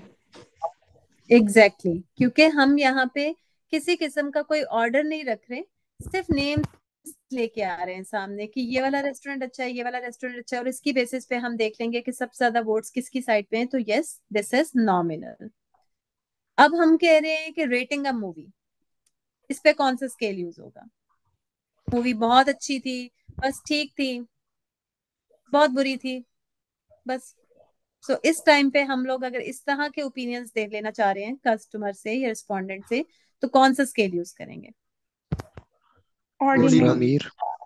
Exactly, ordinal, बिल्कुल ठीक है। मयरिंग टेम्परेचर, अगेन टेम्परेचर को हमने मैयर करना है। लेट्स सपोज मुझे ये देखना है कि हमारे पास मॉर्निंग से लेके इवनिंग में एक पर्टिकुलर दिन में टेम्परेचर में कितना चेंज हो जाता है मिनिमम से मैक्सिमम। सो हम कौन सा मयरिंग स्केल यूज करेंगे? जी अस्सलाम वालेकुम जी यार, व्हाट डू यू थिंक? वालेकुम। सर। अगर हम टेम्परेचर मेजर करते हैं ना तो वो आई थिंक इंटरवल में आएगा। बिल्कुल ठीक है, इंटरवल में आएगा। अभी कुछ के कमेंट्स में देख रही थी, कुछ इसको रेशो में भी लेके जा रहे थे। मैंने सिचुएशन एक्सप्लेन की थी। देखें, इंटरवल नाम से ही हमें पता चल रहा है कि हम दो डिफरेंट टाइम ड्यूरेशंस में इंटरवल मेजरमेंट कर रहे हैं ना टेम्परेचर को, कि मॉर्निंग में कितना था, इवनिंग में कितना था, और फिर हम उनके डेल्टास देख रहे हैं। सो उस टाइम पे हमारे पास यहाँ पे जो मेजरिंग स्केल यूज हो रहा है दैट इज इंटरवल। ठीक है। नेक्स्ट हमारे पास है tracking monthly income. Income zero भी हो सकती है। ठीक है, हम सिर्फ ट्रैक कर रहे हैं, अच्छा कितनी इनकम है, इस एम्प्लॉय की कितनी है, उसकी कितनी है, जो नहीं भी एम्प्लॉय उसकी क्या इनकम है। रेशियो स्केल होगा ना? Exactly, ratio scale. नेक्स्ट हमारे पास मैम है categorise customers as a basic, standard and premium. Customer को हमने कैटेगराइज कर दिया है basic, standard and premium. I think इसमें नॉमिनल स्केल होगा, क्योंकि हमने नाम दे दिया एग्जैक्टली, ना जी जी, डेटा करने। नाम दे दिया है। कुछ कमेंट्स आ रहे हैं ऑर्डिनल स्केल के। देखिए, बेसिक, प्रीमियम एंड आपको देखने में जरूर लग रहा है कि हम लोग ये एक ऑर्डर में चल रहा है, पहले बेसिक है, फिर स्टैंडर्ड है, फिर प्रीमियम है। बट हमारे पास इससे कोई इम्पैक्ट नहीं आ रहा ना, कि इस ऑर्डर से कि हमारे पास क्या इम्पैक्ट आ रहा है। ये सिर्फ नेम्स हैं, बेसिक, स्टैंडर्ड एंड प्रीमियम। हम डिफाइन कर सकते हैं कि अच्छा इतने परसेंट हमारे पास जो कस्टमर है वो बेसिक है, इतने परसेंट कस्टमर जो है वो स्टैंडर्ड है, और इतने परसेंट कस्टमर प्रीमियम है। ठीक है। सो यहाँ पे इसको लिए हमने इनको चूंकि नाम दिए हुए हैं based on their purchasing power, so उसकी वजह से यहाँ पे ये हमारे पास इस कैटेगरी में आ रहे हैं। So this is nominal. Ranking employ for promotion, okay, कौन सितारा सा गोल। स्केल यूज होगा? एक्चुअली मेरा क्वेश्चन है, मुझे रेशियो वाला समझ नहीं आया, रेशियो स्केल। अच्छा, देखिए, रेशियो स्केल हमारे पास क्या है, जहां पे भी ना आपके पास नंबर्स आ जाते हैं। आपके सामने अभी भी स्क्रीन पे ये 4 कैटेगरीज लिखी हुई है, nominal, ordinal, interval and ratio. ठीक है। रेशियो में हमारे पास हमेशा नंबर्स इन्वॉल्व होते हैं। ठीक है। अब इंटरवल में भी आपके पास नंबर इन्वॉल्व होते हैं, लेकिन दोनों में डिफरेंस क्या है? इंटरवल स्केल में आपके पास जो जीरो नंबर है ना, उसकी कोई वैल्यू नहीं होती। ठीक है। हम कभी भी ये नहीं कह सकते कि इस पर्सन का जो वेट है दैट इज जीरो। ठीक है, जीरो वेट किसी का नहीं होता, जीरो एज किसी की नहीं होती है। सो जहां पे भी नंबर्स आ रहे हैं आपके पास मेजरमेंट स्केल में, और जीरो की कोई वैल्यू नहीं है, जीरो नंबर एग्जिस्ट ही नहीं करता, उसकी कोई सेंस ही नहीं बनती है, तो उसको हम कहते हैं इंटरवल स्केल। रेशियो स्केल में क्या होगा कि रेशियो में भी आपके पास नंबर्स ही आते हैं। ठीक है, लेकिन वहां पे जीरो की वैल्यू होगी। फॉर एग्जाम्पल, हमारे पास जीरो इनकम, ठीक है, जीरो सेल, आज के दिन में कोई सेल नहीं हुई है। सो जीरो का एक मीनिंगफुल है ना, यहाँ पे मतलब है ना कि जीरो इज समथिंग। सो उस टाइम पे हम इसको रेशियो स्केल कहते हैं। ठीक है, समझ आया? We have still the same hands raised. So, yeah, I'm again unmuting Ifra Mir. जी, ये क्वेश्चन हमारा था रैंकिंग एम्प्लॉय। ये एम्प्लॉयज के लिए ऑर्डिनल होगा, लेकिन मैम यहाँ मेरा एक क्वेश्चन है। जी जी। मैम जब हम टेम्परेचर को लेते हैं ना, टेम्परेचर आपने बताया इंटरवल स्केल होगा, तो जब हम हम्म 0 डिग्री सेंटीग्रेड करते हैं तो रेशियो स्केल में 0 पॉइंट तो आता है ना, 0 डिग्री सेंटीग्रेड टेम्परेचर, तो 0 तो आया है ना, तो ये रेशियो में क्यों नहीं है वैसे? अच्छा, देखिए, इंटरवल की जब हमने एग्जांपल ली थी तो हमने टेम्परेचर को इस तरह से अलोन कैलकुलेट नहीं किया था कि अच्छा आज जो है टेम्परेचर वो चल रहा है, लेट्स सपोज -1 या 0 डिग्री। ठीक है, 0 डिग्री की इटसेल्फ वैल्यू थी, लेकिन चूंकि हमने इंटरवल लिया है ना, इंटरवल का मतलब ये है कि हमने दो डिफरेंट टाइम्स में, दो डिफरेंट इंटरवल्स में उसको मेजर किया है कि मॉर्निंग में कितना था और इवनिंग में कितना था। ठीक है, यानी हाईएस्ट टेम्परेचर कितना था और लोएस्ट टेम्परेचर कितना था एक दिन में। सो ऐसा तो कभी भी नहीं मैम होगा ना जब कि एक, जी सॉरी फॉर इंटरप्शन, लेकिन जब मैम हम फीवर मेजर करते हैं, फीवर की मेजरमेंट किसी में लाइक चेक करना चाहते हैं किसी को बुखार कितना है, तो टेम्परेचर जब हम मरकरी पर देखते हैं, मरकरी की मदद से मेजर करते हैं, तो उसमें जो टेम्परेचर की जो वैल्यू आती है, वो जो हम डेटा कलेक्ट कर रहे होते हैं वो इंटरवल स्केल में आएगा या रेशियो में आएगा? वैसे रेशियो में कंपैरिजन तो दो चीजों को लेकर नहीं लेते ना हम, यहाँ टू वेरिएबल्स तो यूज नहीं होते रेशियो में। तो जब हम फीवर ठीक को है। चेक करते हैं, मतलब टेम्परेचर चेक करते हैं, वो रेशियो स्केल में होना चाहिए आई थिंक। अच्छा देखें, टेम्परेचर आपने चेक किया है, अब मुझे ये बताएं, आपने मुझे खुद सिचुएशन दी है, एक ह्यूमन बीइंग का जो टेम्परेचर है हम वो चेक कर रहे हैं। अगेन मैंने पहले ही क्लियरली बताया था कि आपका ऑब्जेक्टिव, आपका क्वेश्चन इटसेल्फ ड्राइव करता है कि आपने कौन सा स्केल यूज करना है। अब एक ह्यूमन बीइंग का टेम्परेचर जो है क्या 0 डिग्री हो सकता है? नहीं हो सकता ना। ठीक है, सो वहां पे हम कौन सा मेजरमेंट स्केल यूज कर रहे हैं? इंटरवल स्केल यूज कर रहे हैं। इंटरवल स्केल के लिए इट्स नॉट मैंडेटरी कि हमने दो डिफरेंट टाइम ड्यूरेशन के डेल्टास को लेके ही डिफाइन करना है। वो आपका कोई भी, जहां पे 0 की वैल्यू है वहां पे रेशियो स्केल की तरफ मूव हो जाएंगे, चाहे वो टेम्परेचर है। अब देखिए आपका जो इस टाइम पे वेदर है, उसका टेम्परेचर तो 0 में उसकी एक वैल्यू है ना, 0 डिग्री का आपका टेम्परेचर होता है ना। आजकल भी आपके पास जब विंटर ज्यादा होती है तो 0 में जाता है, उसकी एक वैल्यू एग्जिस्ट करती है। उस टाइम पे आप वहां पे रेशियो स्केल की तरफ मूव कर जाते हैं। बट एक ह्यूमन बीइंग जो है उसकी बॉडी कभी भी 0 डिग्री पे नहीं जाती। ठीक है, it doesn't make any sense ना। सो उस टाइम पे हमारे पास जो स्केल यूज होता है वो हम इंटरवल स्केल करते हैं, जब हम ह्यूमन बीइंग की बॉडी का टेम्परेचर को मेजर कर रहे होते हैं। Got it? ठीक है, चलिए move on to the next slide. Okay, अच्छा, अब एक चीज और, आप लोगों में से जितने भी लोगों ने रिसर्च की है और अभी तक हम लोग ऑर्डिनल, सबसे ज्यादा जो स्केल्स आपके पास सेटिस्फेक्शन लेवल के लिए यूज होते हैं ना, तो वो ऑर्डिनल स्केल्स यूज होते हैं। अक्सर लोगों ने, जिन लोगों ने रिसर्च स्टडीज की होंगी, वहां पे एक क्वेश्चन जरूर आता है कि हमें 1 to 5 का स्केल यूज करना चाहिए। ऑर्डिनल स्केल की मैं सिर्फ यहाँ पे बात कर रही हूँ। 1 to 7 का स्केल यूज करना चाहिए या 1 to 10 का स्केल यूज करना चाहिए। ठीक है, सो यहाँ पे हम लोगों ने जब भी डिसीजन लेना है कि हमें कौन सा ऑर्डिनल स्केल में यूज करना चाहिए, 1 to 5 का, 1 to 7 का या 1 to 10 का, तो it all depends on your audience और जो उनसे रिस्पॉन्सेज आपको डिराइव होके आ रहे हैं। फॉर एग्जाम्पल, मैंने एक रिसर्च करनी है और उस पर मुझे ये, अब देखें कुछ रिसर्च स्टडीज ऐसी होती हैं जहाँ पे आपके पास सेम क्वेश्चन के लिए 1 to 5 का स्केल भी यूज हो रहा होता है और सेम क्वेश्चन के लिए 1 to 10 का स्केल भी यूज हो रहा होता है। किस तरह से डिसाइड होता है कि हमें यहाँ पे कौन सा स्केल यूज करना है? जब आपने क्विक डिसीजंस लेने होते हैं, यानी मुझे फौरन फौरन देखना है कि अच्छा कितने लोग सेटिस्फाइड हैं, कितने लोग डिससेटिस्फाइड हैं, सो उस टाइम पे मैं क्या करूंगी, मैं 1 to 5 का स्केल भी यूज कर सकती हूँ, मैं खाली येस और नो भी यूज कर सकती हूँ। अच्छा, 1 is yes is satisfied, no is dissatisfied.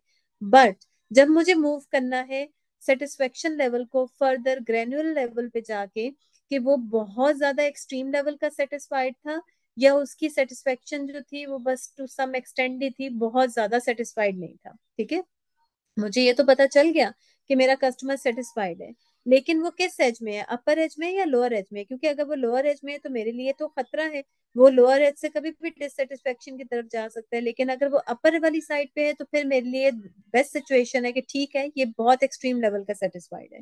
सो जब मुझे ग्रेनुअल लेवल पे जाके स्टडी करनी है तो उस टाइम पे मैं उसको ब्रेक करके 1 to 7 या 1 to 10 के स्केल पे मूव कर देती हूँ, ताकि मुझे फर्दर पता चल जाए कि मेरा कस्टमर जो अभी मुझे सेटिस्फाइड कह रहा है, वन फाइंडर वो एकदम से डिससेटिस्फाइड ना वाली कैटेगरी में ना आ जाए।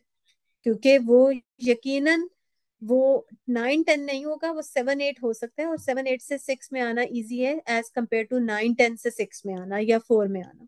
सो इसीलिए फिर हम इन स्केल्स को, जो ऑर्डिनल स्केल्स हैं, उनको फर्दर ब्रेक कर देते हैं ताकि हम ज्यादा प्रिसाइज डिसीजंस ले सकें। अब हम देखते हैं रिसर्च में, अभी हमने ये भी देख लिया कि एजी रिसर्च क्या होती है, फिर हमने देख लिया कि रिसर्च की टाइप्स क्या होती हैं, फिर हमने देख लिया कि हमें स्केल्स कौन से यूज करने हैं। अब हम देखते हैं कि हमें क्वेश्चन को किस तरह से डेवलप करना है। क्वेश्चनर की डेवलपमेंट के लिए हमारे पास जो मेन चीज है वो अगेन डेटा कलेक्शन के लिए हम सबसे पहले क्या करते हैं, हमें पता होना चाहिए कि हमारे रिसर्च के ऑब्जेक्टिव्स क्या हैं। ठीक है, जब तक हमें अपने रिसर्च का ऑब्जेक्टिव डिफाइन नहीं होगा, क्लियर नहीं होगा, तब तक हम अपना क्वेश्चनेयर प्रिपेयर नहीं कर सकते। हमें पता होना चाहिए कि हमने क्या कलेक्ट करना है, ठीक है, हमारे पास हमें कौन सी इंफॉर्मेशन लेके आनी है और हम उससे क्या ड्राइव करना चाह रहे हैं। सो मेन इंपॉर्टेंट जो सबसे इंपॉर्टेंट थिंग है that is purpose and objective of the research study. फिर उसके बाद हम मूव करते हैं कि हमारे पास टारगेट ऑडियंस क्या होनी चाहिए। टारगेट ऑडियंस क्या है, जिनसे हम क्वेश्चनेयर फिल करवाएंगे। अब अगर आपकी टारगेट ऑडियंस, उसका आपको क्या पता होना चाहिए कि उनका एजुकेशन लेवल कैसी है, उनकी लैंग्वेज कैसी है, वो कितना फेमिलियर है जिस टॉपिक पे आप रिसर्च करवाने चाह रहे हैं, ताकि उसके अकॉर्डिंग आप अपनी ऑडियंस को डिसाइड करते हुए आप देखेंगे कि मुझे अब क्वेश्चनेयर किस तरह का प्रिपेयर करना है। देन हमारे पास मूव हो करते हैं हम कि हमें क्वेश्चनेयर के लिए टाइप कौन सी रखनी है। टाइप मींस कि हमें ओपन एंडेड क्वेश्चनेयर्स बनाने हैं या क्लोज एंडेड क्वेश्चनेयर्स बनाने हैं। अब ओपन एंडेड क्वेश्चनेयर्स क्या होते हैं, जिसमें हम सिंपल क्वेश्चन पूछ लेते हैं कस्टमर से, रिस्पोंडेंट से, और उसको हम ओपनली छोड़ देते हैं, जो भी उसका ओपिनियन है वो शेयर कर दें। जबकि क्लोज एंडेड में हम क्या करते हैं, हम उसको रिस्ट्रिक्ट कर देते हैं, हम ऑप्शंस दे देते हैं कि इन ऑप्शंस में से आप हमें बता दें क्योंकि क्या ओपिनियन है, और उसकी बेसिस पे वो हमें अपनी ओपिनियन शेयर कर देते हैं।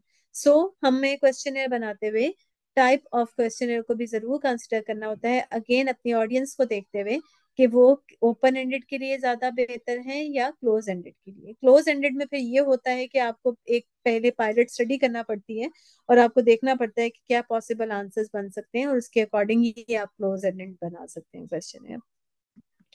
इसके बाद फिर हम लोग क्वेश्चनेयर डेवलपमेंट की तरफ जाते हैं, डेवलप द क्वेश्चनेयर, जिसमें आपको क्लियरली और कंसाइज वे में क्वेश्चनेयर को बनाना है। किसी किस्म के कोई भी कॉम्प्लिकेटेड फ्रेजेस या जार्गन्स यूज नहीं करने जो कि आगे आपके रिस्पोंडेंट की अंडरस्टैंडिंग में प्रॉब्लम हो, क्योंकि अगर उसकी अंडरस्टैंडिंग नहीं होगी उस क्वेश्चनेयर से तो वो कभी भी आप जो उस रिसर्च की बेसिस पे कंक्लूजन ड्रॉ करना चाह रहे हैं, आप वो रिसर्च की बेसिस पे कंक्लूजन नहीं ड्रॉ कर सकते।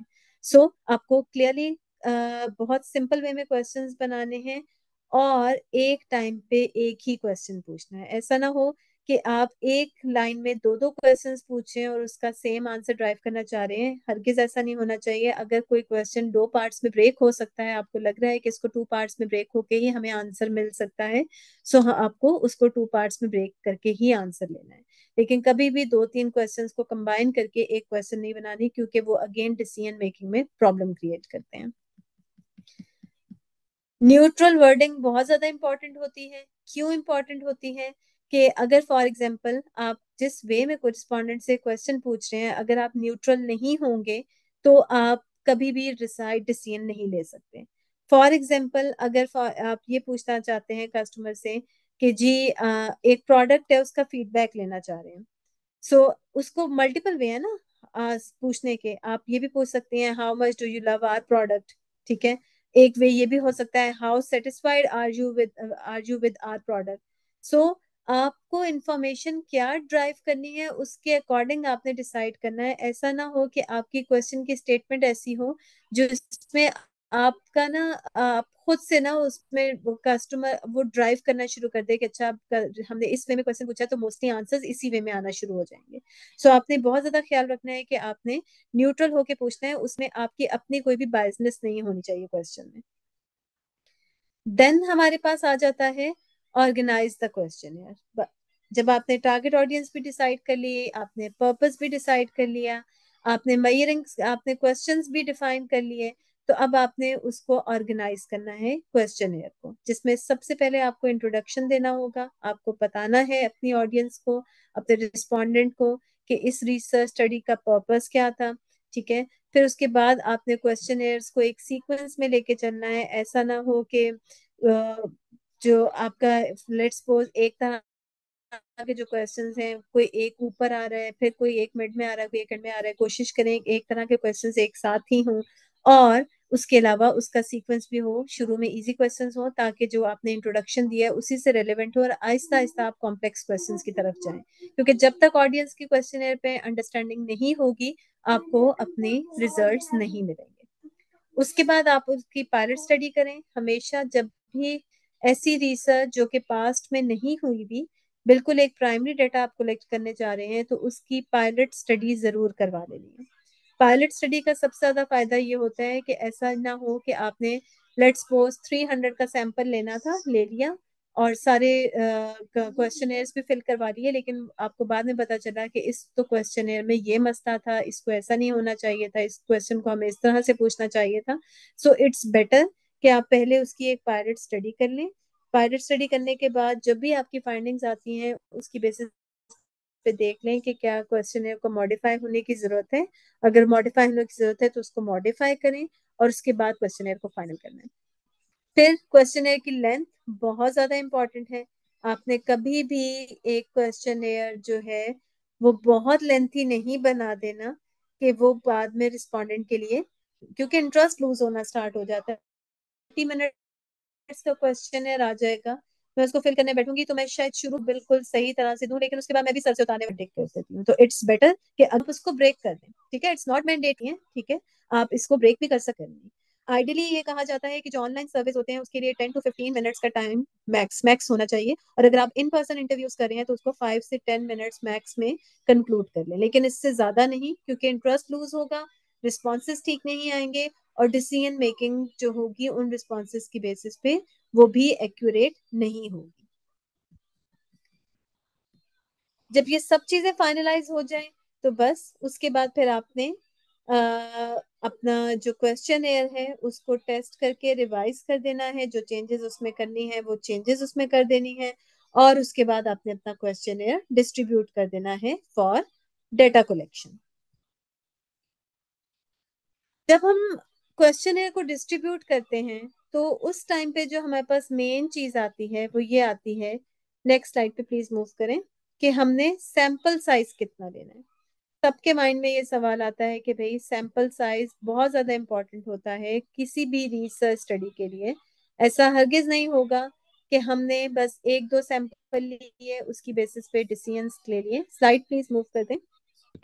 Let me complete the sampling Yeah. Topic, फिर हम क्वेश्चनरी Okay. की तरफ जाते हैं। अगर मीनवाइल किसी का कोई भी क्वेश्चन है तो प्लीज आस्क, अदरवाइज फिर हम सैम्पलिंग की तरफ मूव करते हैं। Okay. Who would like to ask a question now? Can raise your hands. I see Ghazi Maz. Okay. जी आपने पायलट स्टडिंग के बारे में बताया था, मैं समझा नहीं ये क्या होता है पायलट स्टडी। जी सॉरी, पायलट स्टडी का क्या कह रहे हैं? मैं समझा नहीं, मतलब पायलट स्टडी क्या क्या होता है, मतलब अच्छा किसे कहते हैं। देखिए, ठीक है, आई गॉट इट।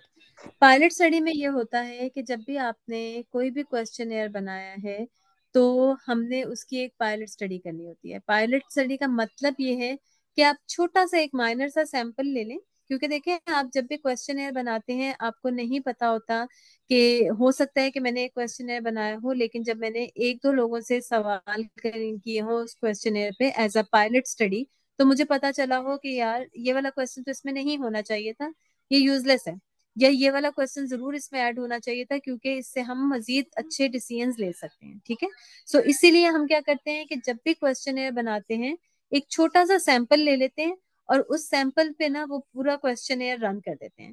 उन सैंपल से वो पूरा क्वेश्चन फिल करवा लेते हैं जिसको हम पायलट स्टडी कहते हैं, और फिर हम उसको एक दफा स्टडी करते हैं, एनालाइज करते हैं उन आंसर्स को कि क्या हमारे पास जो हमने क्वेश्चन बनाया है उसके ये क्वेश्चन सफिशिएंट हैं, क्या ये हमें सारे क्वेश्चंस पूछने चाहिए या इसमें से अगर हम कुछ क्वेश्चन स्किप भी कर दें तो हम रिजल्ट्स अपने ड्राइव कर सकते हैं। सो उसकी बेसिस पे अभी ये सिर्फ आपकी पायलट स्टडी है, और उसकी बेसिस पे अगर आपने जो भी अपने क्वेश्चन में मॉडिफिकेशंस करनी है आप वो मॉडिफिकेशंस कर लें और फिर अपने क्वेश्चन को फाइनल करके अपनी जो भी टारगेट ऑडियंस है, जो भी सैंपल साइज है, उनमें वो डिस्ट्रीब्यूट कर सकते हैं।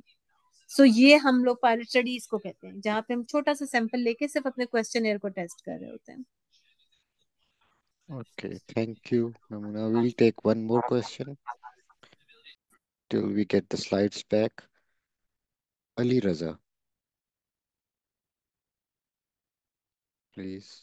अस्सलाम वालेकुम। मेरा क्वेश्चन, अगर आगे आपने इसको एड्रेस करना है तो आप बाद में बता दीजिएगा। मेरे पास बहुत सारा डाटा आ रहा होता है थ्रू आउट द ईयर एक ऑर्गेनाइजेशन में। मुझे इशू आता है उसको मैनेज करने में, और कैसे मैं उसको देख सकता हूँ इतने सारे डाटा को। उसकी अरेंजमेंट के बारे में थोड़ा सा मुझे बताइएगा कि मैं उसको डे बाय डे अरेंज कर सकूं, और मैं मतलब अगर देखना चाहूँ पिछले 6 महीने में, 7 महीने में, तो मैं with the click of computer मैं उस सब को देख सकूं। इसको प्लीज जरूर गाइड कीजिएगा। अच्छा ठीक है, ये वैसे आगे कवर तो नहीं हो रहा, मैं आपको सिंपल अपनी एक एग्जांपल देती हूँ। मैं 45 मिलियन की बेस का डेटा देख रही होती हूँ डेली बेसिस पे, ठीक है। और ये एक ह्यूज डेटा होता है 45 मिलियन कस्टमर्स का, जिसमें मुझे देखना है कि कितने लोगों ने रिचार्ज करवाया, कितने लोगों ने प्रोडक्ट्स लिए, कितने लोग चर्न हो गए, कितने लोग न्यू आए, ठीक है। सो अब इसको किस तरह से देखना है, ऑब्वियसली आप एक्सेल पे तो कभी भी ये डेटा सेट नहीं देख सकते ना, आपके पास एक्सेल की लिमिट होती है। सो हम हमेशा उसके लिए वो वाले टूल्स यूज करते हैं जहां पे आपके पास कम से कम डेटा की कोई लिमिटेशन ना हो।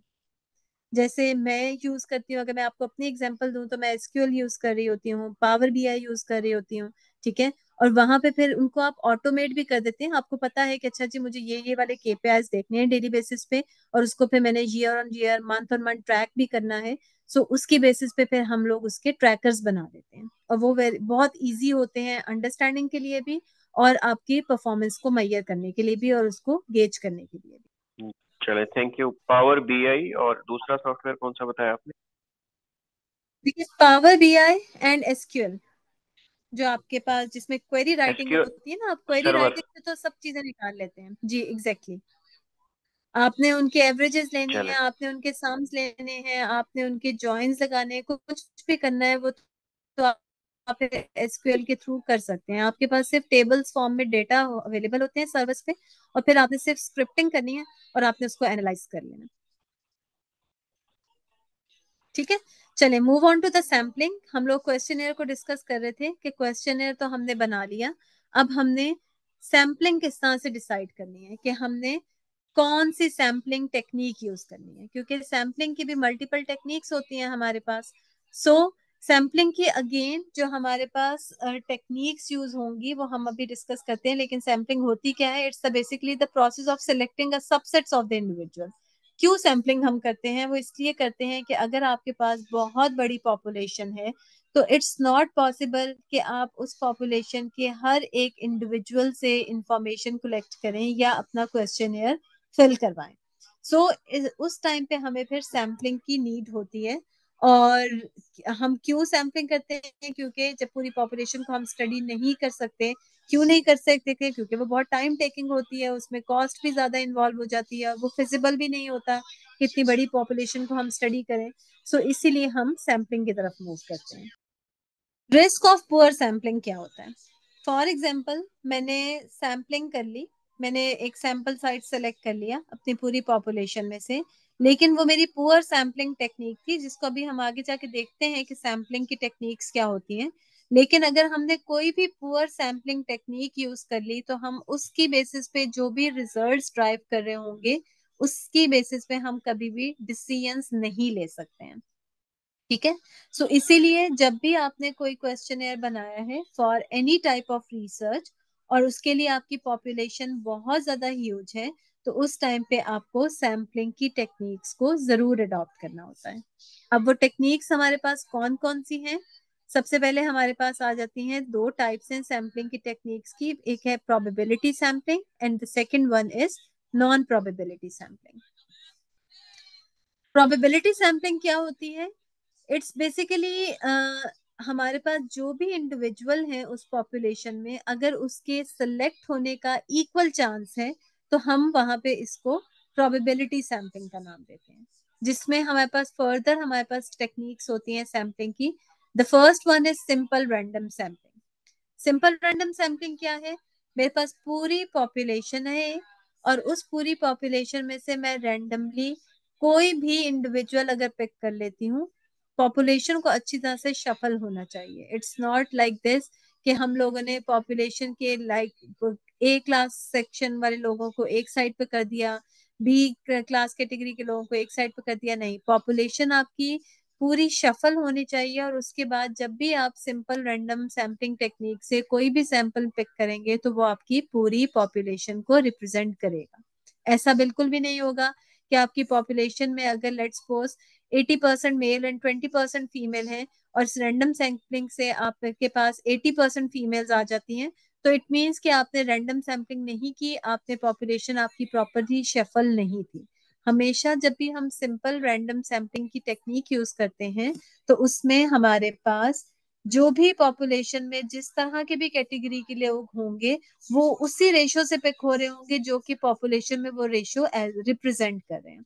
सो सबसे जो बेस्ट टेक्निक होती है that is simple random sampling technique. Then हमारे पास आ जाती है stratified sampling. Stratified random sampling में क्या होता है, अगेन इसमें भी हम रैंडमली ही पिक कर रहे होते हैं किसी भी इंडिविजुअल को for a research purpose, but हम उसमें करते ये हैं कि हम स्ट्राटास बना देते हैं। फॉर एग्जाम्पल, मुझे पता है कि मेरी पूरी पॉपुलेशन में जो लिटरेट लोग हैं वो 20% है और जो इलिटरेट या अनएजुकेटेड लोग हैं वो 80% है। सो मैं क्या करूंगी, एक स्ट्रेटा बना दूंगी एजुकेटेड लोगों का, एक स्ट्रेटा बना दूंगी अनएजुकेटेड लोगों का। और मुझे पूरी पॉपुलेशन में पता है कि रेशो चल रही है 20-80 की, तो मैं एजुकेटेड लोगों में से सिर्फ अपना सैंपल साइज का 20% सैंपल पिक करूंगी रैंडम सैम्पलिंग के थ्रू, और अनएजुकेटेड में से 80% सैंपल पिक करूंगी फॉर द रिसर्च। उसका फायदा ये होता है कि इन बाय एनी चांस, वैसे तो सिंपल रैंडम सैम्पलिंग को मैंने पहले ही एक्सप्लेन कर दिया था कि it's the best random sampling technique, लेकिन इफ बाय एनी चांस आपकी अगर पूरी पॉपुलेशन प्रॉपरली शफल्ड नहीं है तो मैं फिर क्या करूंगी, मैं स्ट्रेटिफाइड की तरफ मूव करूंगी। और मुझे पता है कि मुझे अपना जो टोटल सैंपल साइज है उसमें से सिर्फ एजुकेटेड वाले स्ट्रेटा से 20% सैंपल पिक करना है और अनएजुकेटेड वाले स्ट्रेटा से 80% सैंपल पिक करना है, और अगेन वो मेरी फिर पूरी पॉपुलेशन को रिप्रेजेंट कर रहा होगा। सो जब भी मैंने बेस्ड ऑन द रेशियोज ये डिसाइड करना है कि मुझे इस स्ट्रेटा से इतना इतना ही सैंपल का रेशियो पिक करना है, तो इस तरह की सैम्पलिंग को हम स्ट्रेटिफाइड सैम्पलिंग कहते हैं। नेक्स्ट हमारे पास क्या है, क्लस्टर सैम्पलिंग। अब क्लस्टर सैम्पलिंग में क्या होता है कि फॉर एग्जांपल मुझे ये स्टडी करनी थी कि हमारे पास इस टाइम पे पूरे पाकिस्तान में जितने भी स्कूल्स हैं वहां से मुझे बच्चों के आईक्यू लेवल को टेस्ट करना था। अब मेरे लिए पॉसिबल नहीं था कि मैं हर हर सिटी में जाऊं या मैं हर हर स्कूल में जाऊं और वहां से सैंपल पिक करना स्टार्ट करूं। So what I will do कि मैं क्लस्टर्स डिफाइन कर दूंगी कि लेट्स सपोज हमारे पास, मैंने क्लस्टर डिफाइन कर दिया कि मैंने इस्लामाबाद के स्कूल से अपना सैंपल कलेक्ट करना है, एक क्लस्टर मेरा इस्लामाबाद हो गया।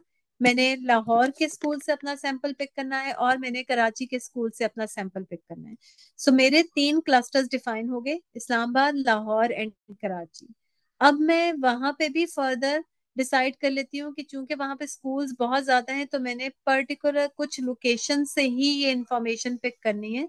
सो मैंने डिफाइन कर लिया कि अच्छा मैंने इस्लामाबाद के इन ABC स्कूल से अपना सैंपल पिक करना है, लाहौर के इस XYZ से अपना सैंपल पिक करना है, and same goes for Karachi. कर लिया सिटी को, फिर मैंने डिफाइन कर लिया स्कूल को। अब मैं स्कूल के भी हर हर बच्चे के पास जाके उसका आईक्यू लेवल टेस्ट नहीं कर सकती, और उसमें फिर मैंने स्कूल डिसाइड करने के बाद वहां पे रैंडम सैम्पलिंग यूज करते हुए कुछ स्टूडेंट्स पिक कर लिया और उनका आईक्यू लेवल टेस्ट कर लिया। So that sampling technique is called cluster sampling. Then हमारे पास आ जाता है सिस्टमैटिक सैम्पलिंग।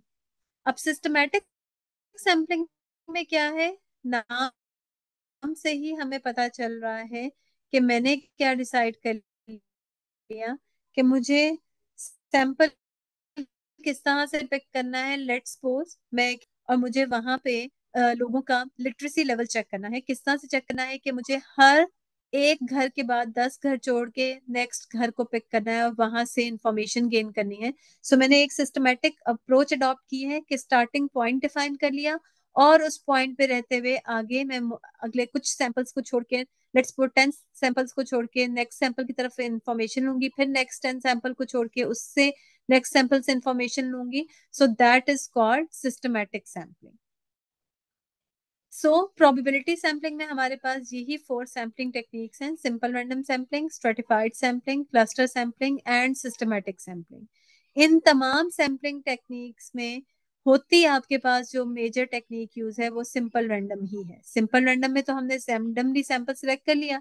स्ट्रेटिफाइड में भी हम स्ट्रेटा बना के रैंडमली ही सैंपल सिलेक्ट करते हैं.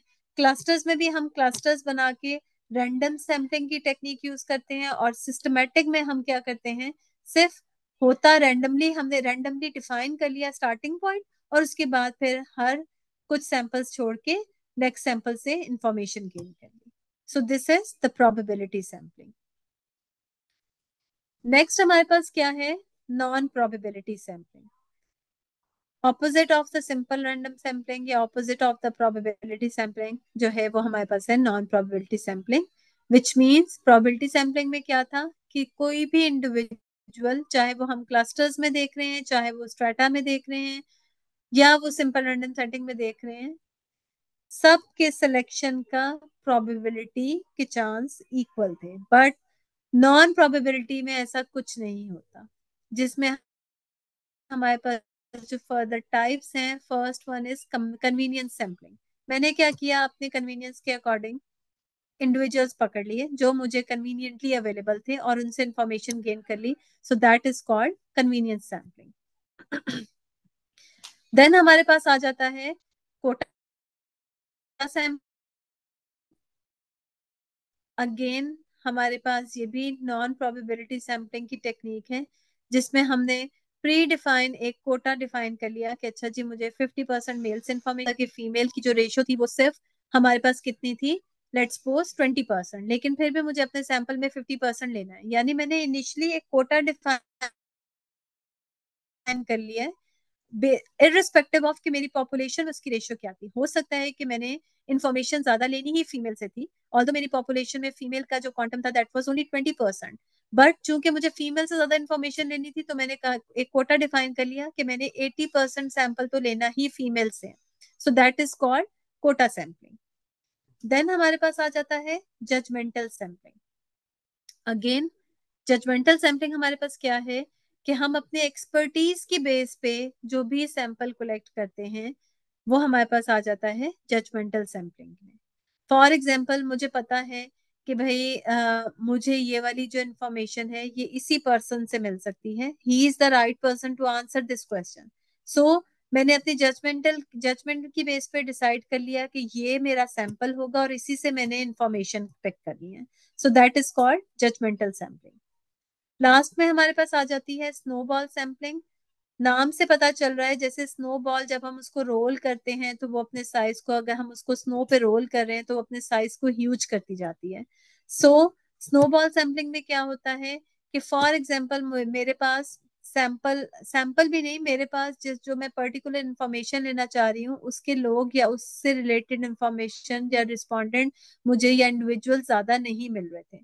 मैंने क्या किया, एक पर्सन से इंफॉर्मेशन ली और उसको कहा कि अगर तुम्हें इससे रेलेवेंट कोई भी और पर्सन मिलता है जो कि मुझे इस बारे में इंफॉर्मेशन दे सकता है तो मुझे जरूर बताना.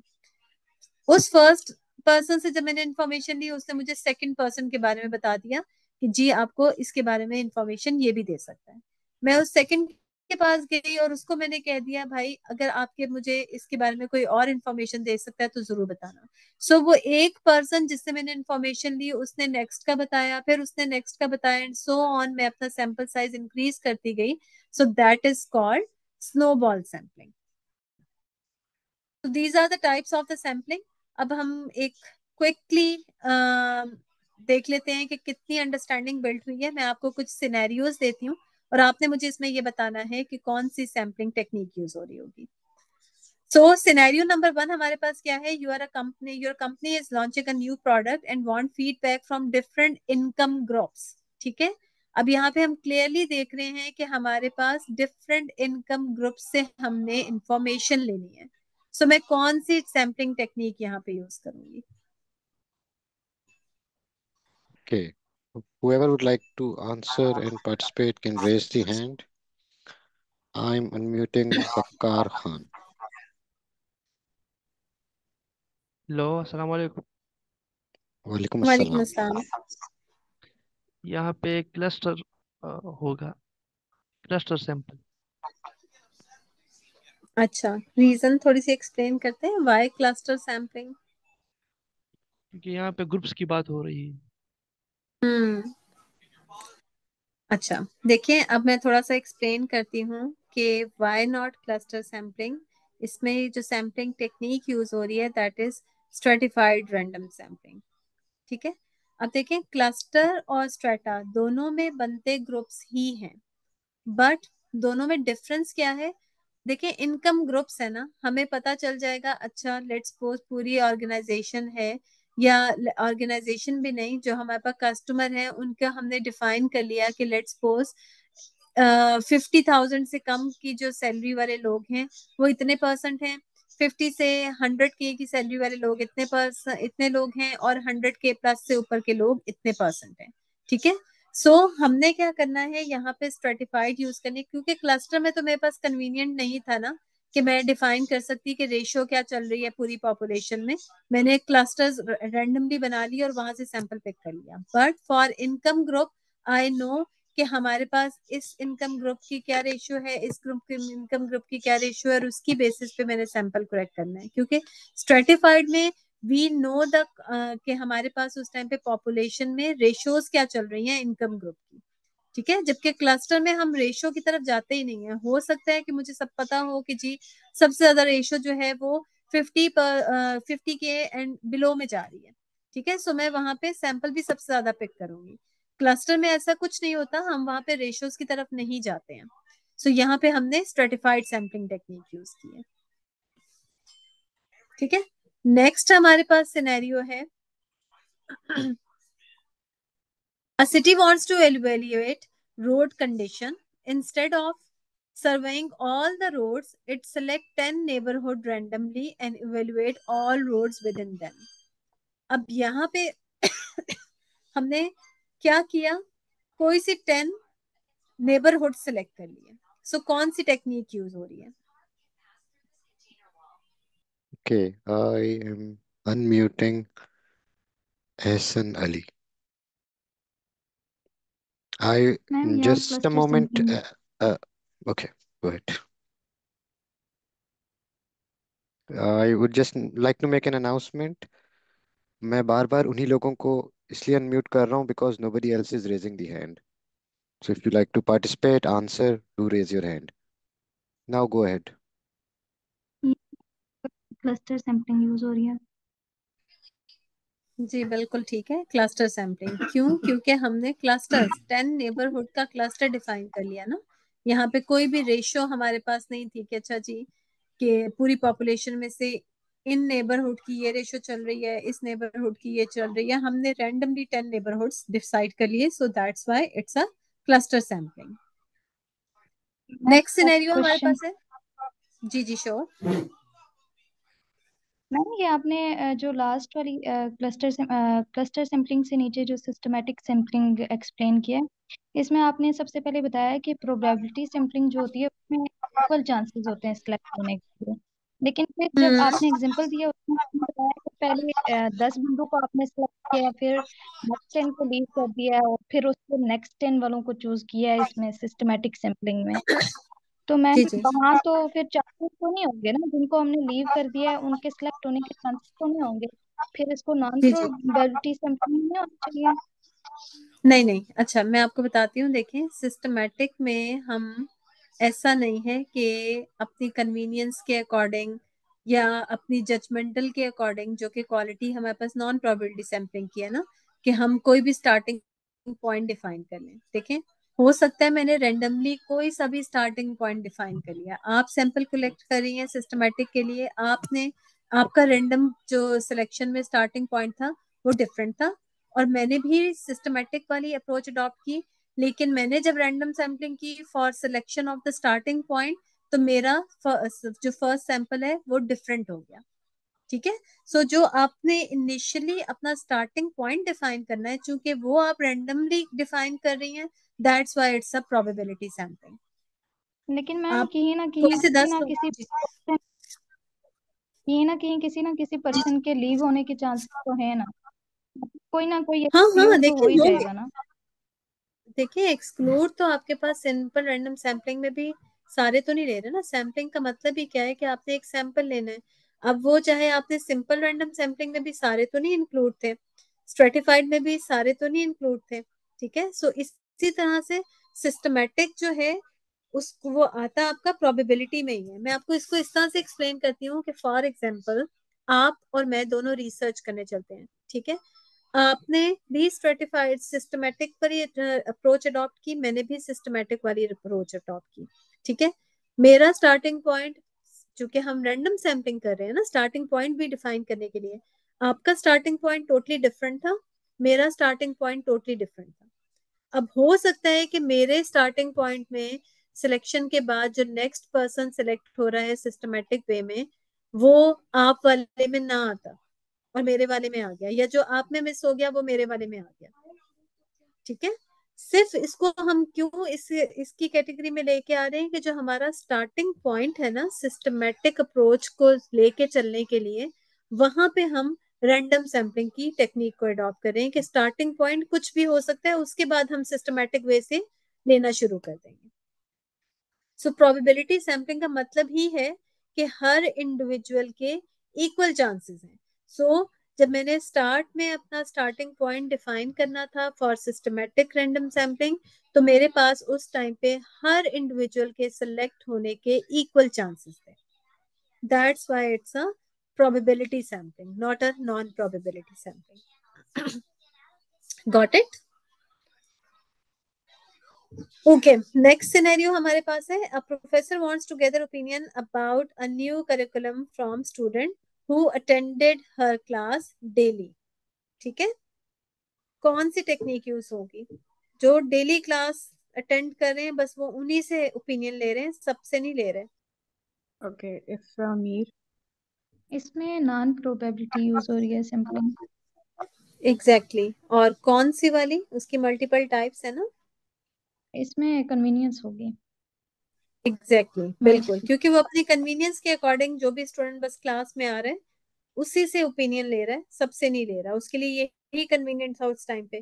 तो that's why it's a convenience sampling, ठीक है। मूव करते हैं हम लास्ट सेक्शन की तरफ। Skip this part, move to the next one. Yes, sample size, ठीक है। आपने क्विकली मैं इसको कर लेती हूँ कंक्लूड। हमने क्या कहा? हमने रिसर्च को देखा, रिसर्च के बाद हमने कैसे क्वेश्चनेयर प्रिपेयर होने हैं उसको स्टडी किया, रिसर्च की टाइप्स देखी, कौन सा मेजरमेंट स्केल यूज करना है वो डिसाइड किया, सैम्पलिंग टेक्निक कौन सी यूज करनी है वो डिसाइड किया।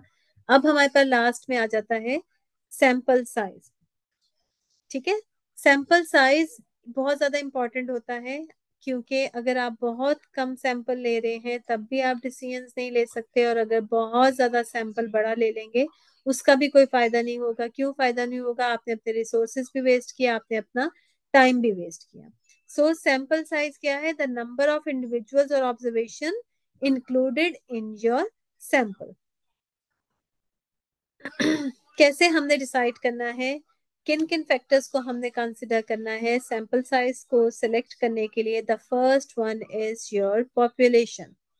अगर तो आपकी पॉपुलेशन ज्यादा है तो सैंपल साइज भी ज्यादा पिक होगा, और अगर आपकी पॉपुलेशन कम है तो हम उसके अकॉर्डिंग सैंपल साइज कम पिक करेंगे। देन हमारे पास नेक्स्ट चीज आती है margin of error. Margin of error क्या है? स्टेटिस्टिकल टर्म है कि हम जो भी सैंपल, क्योंकि देखें सैंपल ने आपकी पूरी पॉपुलेशन को रिप्रेजेंट करना है। सो जो भी हम सैंपल उस टाइम पे सिलेक्ट कर रहे हैं उसमें एरर के चांसेस कितने होने चाहिए? स्टेटिस्टिकली आपकी कोई भी रिसर्च स्टडी जो कि सैम्पलिंग की बेस पे होती है उसमें 5% से ऊपर मार्जिन ऑफ एरर नहीं होना चाहिए। अगर मार्जिन ऑफ एरर आपके पास 5% से ऊपर है तो इसका मतलब है कि आपको अपने सैंपल साइज को चेंज करने की जरूरत है। अब हम ये कैसे देखते हैं कि मार्जिन ऑफ एरर कितना है?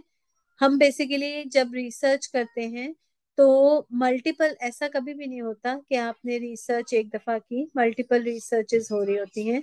अगर तो आपकी, मैंने भी वही रिसर्च की, XYZ पर्सन ने भी वही रिसर्च की, एक और पर्सन ने भी वही रिसर्च की, और सबके ओपिनियन, एक ही तरह की ऑडियंस थी, एक ही तरह का आपके पास क्वेश्चन था, लेकिन डिसीजन के टाइम पे सबके डिफरेंट ओपिनियंस आ रहे हैं रिसर्च स्टडीज में, इसका मतलब है कि आपके एरर के चांसेस बहुत ज्यादा हैं इसमें। ठीक है, सो इसीलिए मार्जिन ऑफ एरर आपके पास 5% से लेस होना चाहिए। कॉन्फिडेंस लेवल, यानी आप कितने % श्योर हैं कि जो भी आपने रिसर्च स्टडी की है वो एक्यूरेट है, वो हम मेजर करते हैं कॉन्फिडेंस इंटरवल या कॉन्फिडेंस लेवल से। कैलकुलेट किस तरह से होता है कि मैंने एक रिसर्च स्टडी की और मैंने उसमें मार्जिन ऑफ एरर्स जो हैं वो प्लस और माइनस कर दिए, यानी मेरी फाइंडिंग्स ये हैं। लेट्स सपोज मुझे देखना था कि मेरे नेबरहुड में एवरेज वेट क्या चल रहा है लोगों का। ठीक है, मुझे पता चल गया मेरी रिसर्च स्टडी से कि हमारे पास एवरेज वेट जो है वो चल रहा है 60 kg plus 5% margin of error, which means कि मैंने उसको एक इंटरवल दे दिया कि ये जो वेरिएशन है ना वो 57 से 63 के बीच में हो सकती है। यानी एवरेज मैंने बता दिया 60 kg था, लेकिन 57 से 63 kg का जो इंटरवल मैंने दिया है वो based on margin of error दिया है। और मैं इस पे 95% श्योर हूँ कि अगर मैं रीसैम्पलिंग भी करूंगी तो मेरा नंबर इसी रेंज के बीच में आ रहा होगा। हो सकता है फर्स्ट टाइम मैंने किया तो वो 60 kg एवरेज वेट आ गया, नेक्स्ट टाइम मैंने रिसर्च की तो वो 61 आ गया, लेकिन इनिशियली मैंने जो उनको रेंज डिफाइन कर दी थी 57 से लेके 63 तक, मेरा हर दफा रिसर्च करने पे इसी रेंज में मेरी स्टडी जो है वो कंक्लूड हो रही है। सो मैं 95% श्योर हूँ, यानी अगर मैं 100 टाइम भी रिसर्च करूंगी तो शायद 95% टाइम मेरे पास रिजल्ट्स जो हैं वो इसी जगह पे आ रहे होंगे। फिर हम वेरिएबिलिटी इन डेटा को भी बहुत ज्यादा इंपॉर्टेंट होता है कि सैंपल साइज सिलेक्ट करने में। For example, what is variability in data? अगर हमारे पास, मैंने लोगों से ओपिनियन लिया है, मैं अगेन कस्टमर का सेटिस्फेक्शन लेवल की ही बात करती हूँ कि कुछ लोग कह रहे हैं, लेट्स सपोज 5 का स्केल था मेरे पास, और मेरे पास उसमें से 25% कह रहे हैं कि हम सेटिस्फाइड नहीं हैं, 25% कह रहे हैं हम न्यूट्रल ओपिनियन दे रहे हैं, और 25% ही कह रहे हैं कि हम सेटिस्फाइड हैं, एंड सो ऑन। ठीक है, अब देखिए मैं कहीं कंक्लूजन नहीं ड्रॉ कर पा रही हूँ ना, किसी एक वेरिएशन मेरे पास डेटा में इतनी ज्यादा आ गई है, आधे लोग एक बात कर रहे हैं, आधे लोग एक बात कर रहे हैं, मैं किस साइड पे जाऊं, एक साइड पे जाऊं या दूसरी साइड पे? मेरे रिस्पॉन्सेज में वेरिएशंस बहुत ज्यादा है। सो जब आपके पास डेटा में वेरिएबिलिटी बहुत ज्यादा होती है तो आपको अपने सैंपल साइज को एक्सपेंड करना पड़ता है, इंक्रीज करना पड़ता है, just to take a decision कि मैं इधर ए साइड की तरफ जाऊं या बी साइड की तरफ जाऊं। सो जब भी रिस्पॉन्सेज में वेरिएशन बहुत ज्यादा होगी तो आपने उस टाइम पे अपने सैंपल साइज को इंक्रीज करना है। देन हमारे पास लास्ट में research methods, again very important. आपने अगर क्वालिटेटिव रिसर्च करनी है तो आप स्मॉल सैंपल से भी डिसीजन ले सकते हैं, लेकिन अगर आपने क्वांटिटेटिव रिसर्च करनी है तो आपको सैंपल साइज हमेशा ज्यादा ही लेना होगा। अब क्या फाइनल सैंपल साइज होना चाहिए? नॉर्मली बीइंग अ स्टेटिस्टिशियन, और जितना भी स्टेटिस्टिक्स जो में हमने देखा है कि आपके पास जब भी इनफाइनाइट पॉपुलेशन हो, 10,000 से ऊपर की पॉपुलेशन को इनफाइनाइट पॉपुलेशन कंसिडर करना शुरू कर दिया जाता है। सो जब भी आपके पास पॉपुलेशन 10,000 से ऊपर की होती है तो वहां पे 300 के सैंपल साइज को हमेशा बेस्ट कंसिडर किया जाता है। But it's not hard and fast rule कि 300 का सैंपल साइज हमेशा ही आपने लेना है। अगर तो 300 के सैंपल साइज में आपकी वेरिएबिलिटी बहुत ज्यादा रिस्पॉन्सेज में आ रही है तो फिर आपको उसको 300 से इंक्रीज भी करना पड़ता है। अदरवाइज 300 का sample size for any infinite population where the population is greater than 10,000, वहां पे एम्पल होता है फॉर एनी डिसीजन मेकिंग। ठीक है, सो this is all from my side. अब अगर आपका कोई भी क्वेश्चन है तो please You can ask. Okay, so we will take questions about the last part you just presented. कि sample को किस तरह हम लोगों ने decide करना है, and other than that questions will be taken in another session. हम लोग आज का session यहीं पे conclude करेंगे after the questions about sample size have been taken, और for the rest of the Q&A another session will be arranged inshallah. Okay, Ahsan Ali.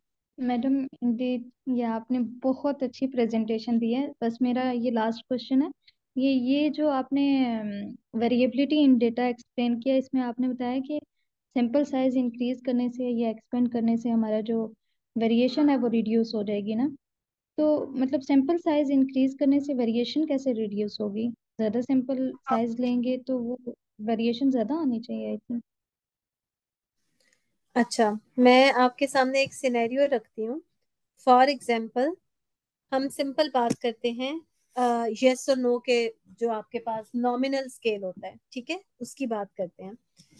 आपने एक प्रोडक्ट लॉन्च की, ठीक है, और आपने लोगों से ओपिनियन लेना चाहा कि ये प्रोडक्ट कितनी मार्केट में इन है या लोगों को कितनी पसंद आ रही है।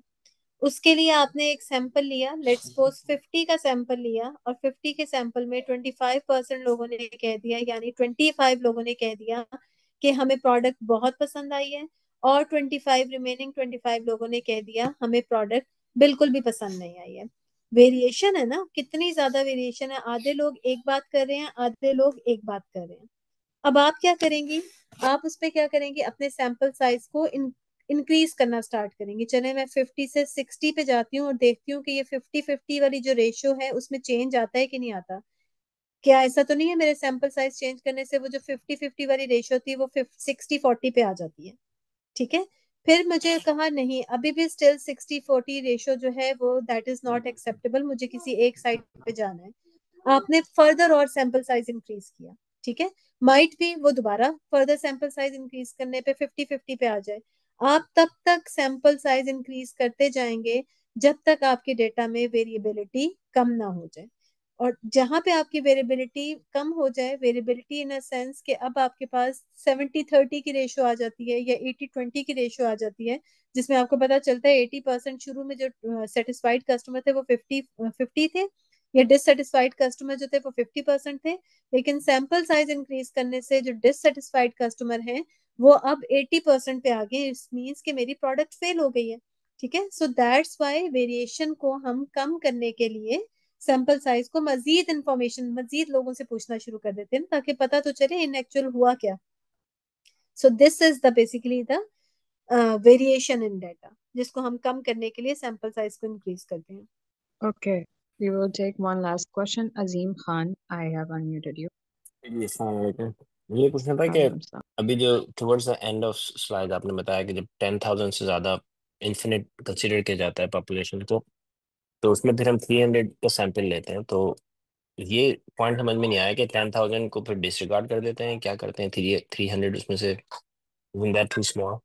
अच्छा देखें, आपके पास 10,000 एंड प्लस की पॉपुलेशन थी, आपके पास ना तो इतने रिसोर्सेज थे ना ही इतना टाइम था, क्योंकि देखें जब आप स्टडी करते हैं, रिसर्च करते हैं, उसमें कॉस्ट भी इन्वॉल्व होती है, ठीक है, टाइम भी इन्वॉल्व होता है और कॉस्ट भी इन्वॉल्व होती है। सो आप पूरी 10,000 एंड प्लस की पॉपुलेशन को नहीं स्टडी कर सकते और करना भी नहीं चाहिए जब आपको सैंपल से वही रिजल्ट मिल रहे हैं जो कि पूरी पॉपुलेशन से मिल रहे हैं। सो इसीलिए तो हम फिर उसमें से रैंडमली 300 का सैंपल पिक कर लेते हैं और उसकी बेसिस पे जो भी आपने रिसर्च स्टडी करनी है और डिसीजंस लेने हैं वो ले लेते हैं। तो देखिए सैम्पलिंग में तो कभी भी ऐसा नहीं होता ना कि पूरी की पूरी पॉपुलेशन से हम सवाल पूछना शुरू शुरू कर दें, ऐसा कभी भी नहीं होता, ना किसी के पास इतना टाइम होता है ना ही इतने रिसोर्सेज होते हैं। सो इसीलिए सैम्पलिंग की जाती है कि वो अगर 10,000 की पॉपुलेशन है या उससे लेट्स सपोज 45 मिलियन की पॉपुलेशन है, तो मैं कैसे सबसे एक एक बंदे से जाके सवाल करूंगी। सो उसके लिए हम सैम्पलिंग की तरफ जाते हैं, और सैम्पलिंग में कुछ लोग ही पिक होते हैं। रैंडम सैम्पलिंग होगी तो वो पूरी पॉपुलेशन को रिप्रेजेंट करेगी और उसकी बेसिस पे आप लोग डिसीजंस ले लेते हैं। तो सैम्पलिंग तो होती है इसीलिए कि आपने पूरी पॉपुलेशन को नहीं पिक करना। Okay. ठीक है, got it? Yes. Hopefully you got the answer. आज का सेशन हम यहीं पे कंक्लूड करेंगे। For those of you who attended, thank you so much for showing up. आप लोग फीडबैक फॉर्म को सेव कर लें, इसको जाके फिल करें। जिनके सवालात रह गए हैं और वो इसको फीडबैक फॉर्म में ऐड कर सकते हैं अपने सवालात। और हम लोग इसके बाद एक Q&A सेशन रखेंगे इस रिसर्च मेथडोलॉजीज के ऊपर ही। उसके अंदर आप दोबारा आके अपने क्वेश्चन एंड आंसर्स रख सकते हैं। इन द मीन टाइम ये वाली रिकॉर्डिंग भी यूट्यूब चैनल पे, IMS के ऑफिशियल यूट्यूब चैनल पे अपलोड हो जाएगी, तो आप वहाँ से जाके भी इसको देख सकते हैं और अपने बेहतर क्वेश्चन जो हैं वो तैयार करके लेके आ सकते हैं till the next session is announced. So thank you Maimuna for today's session. We will see you guys in the next discussion forum session inshallah. तब तक के लिए अल्लाह हाफ़िज़।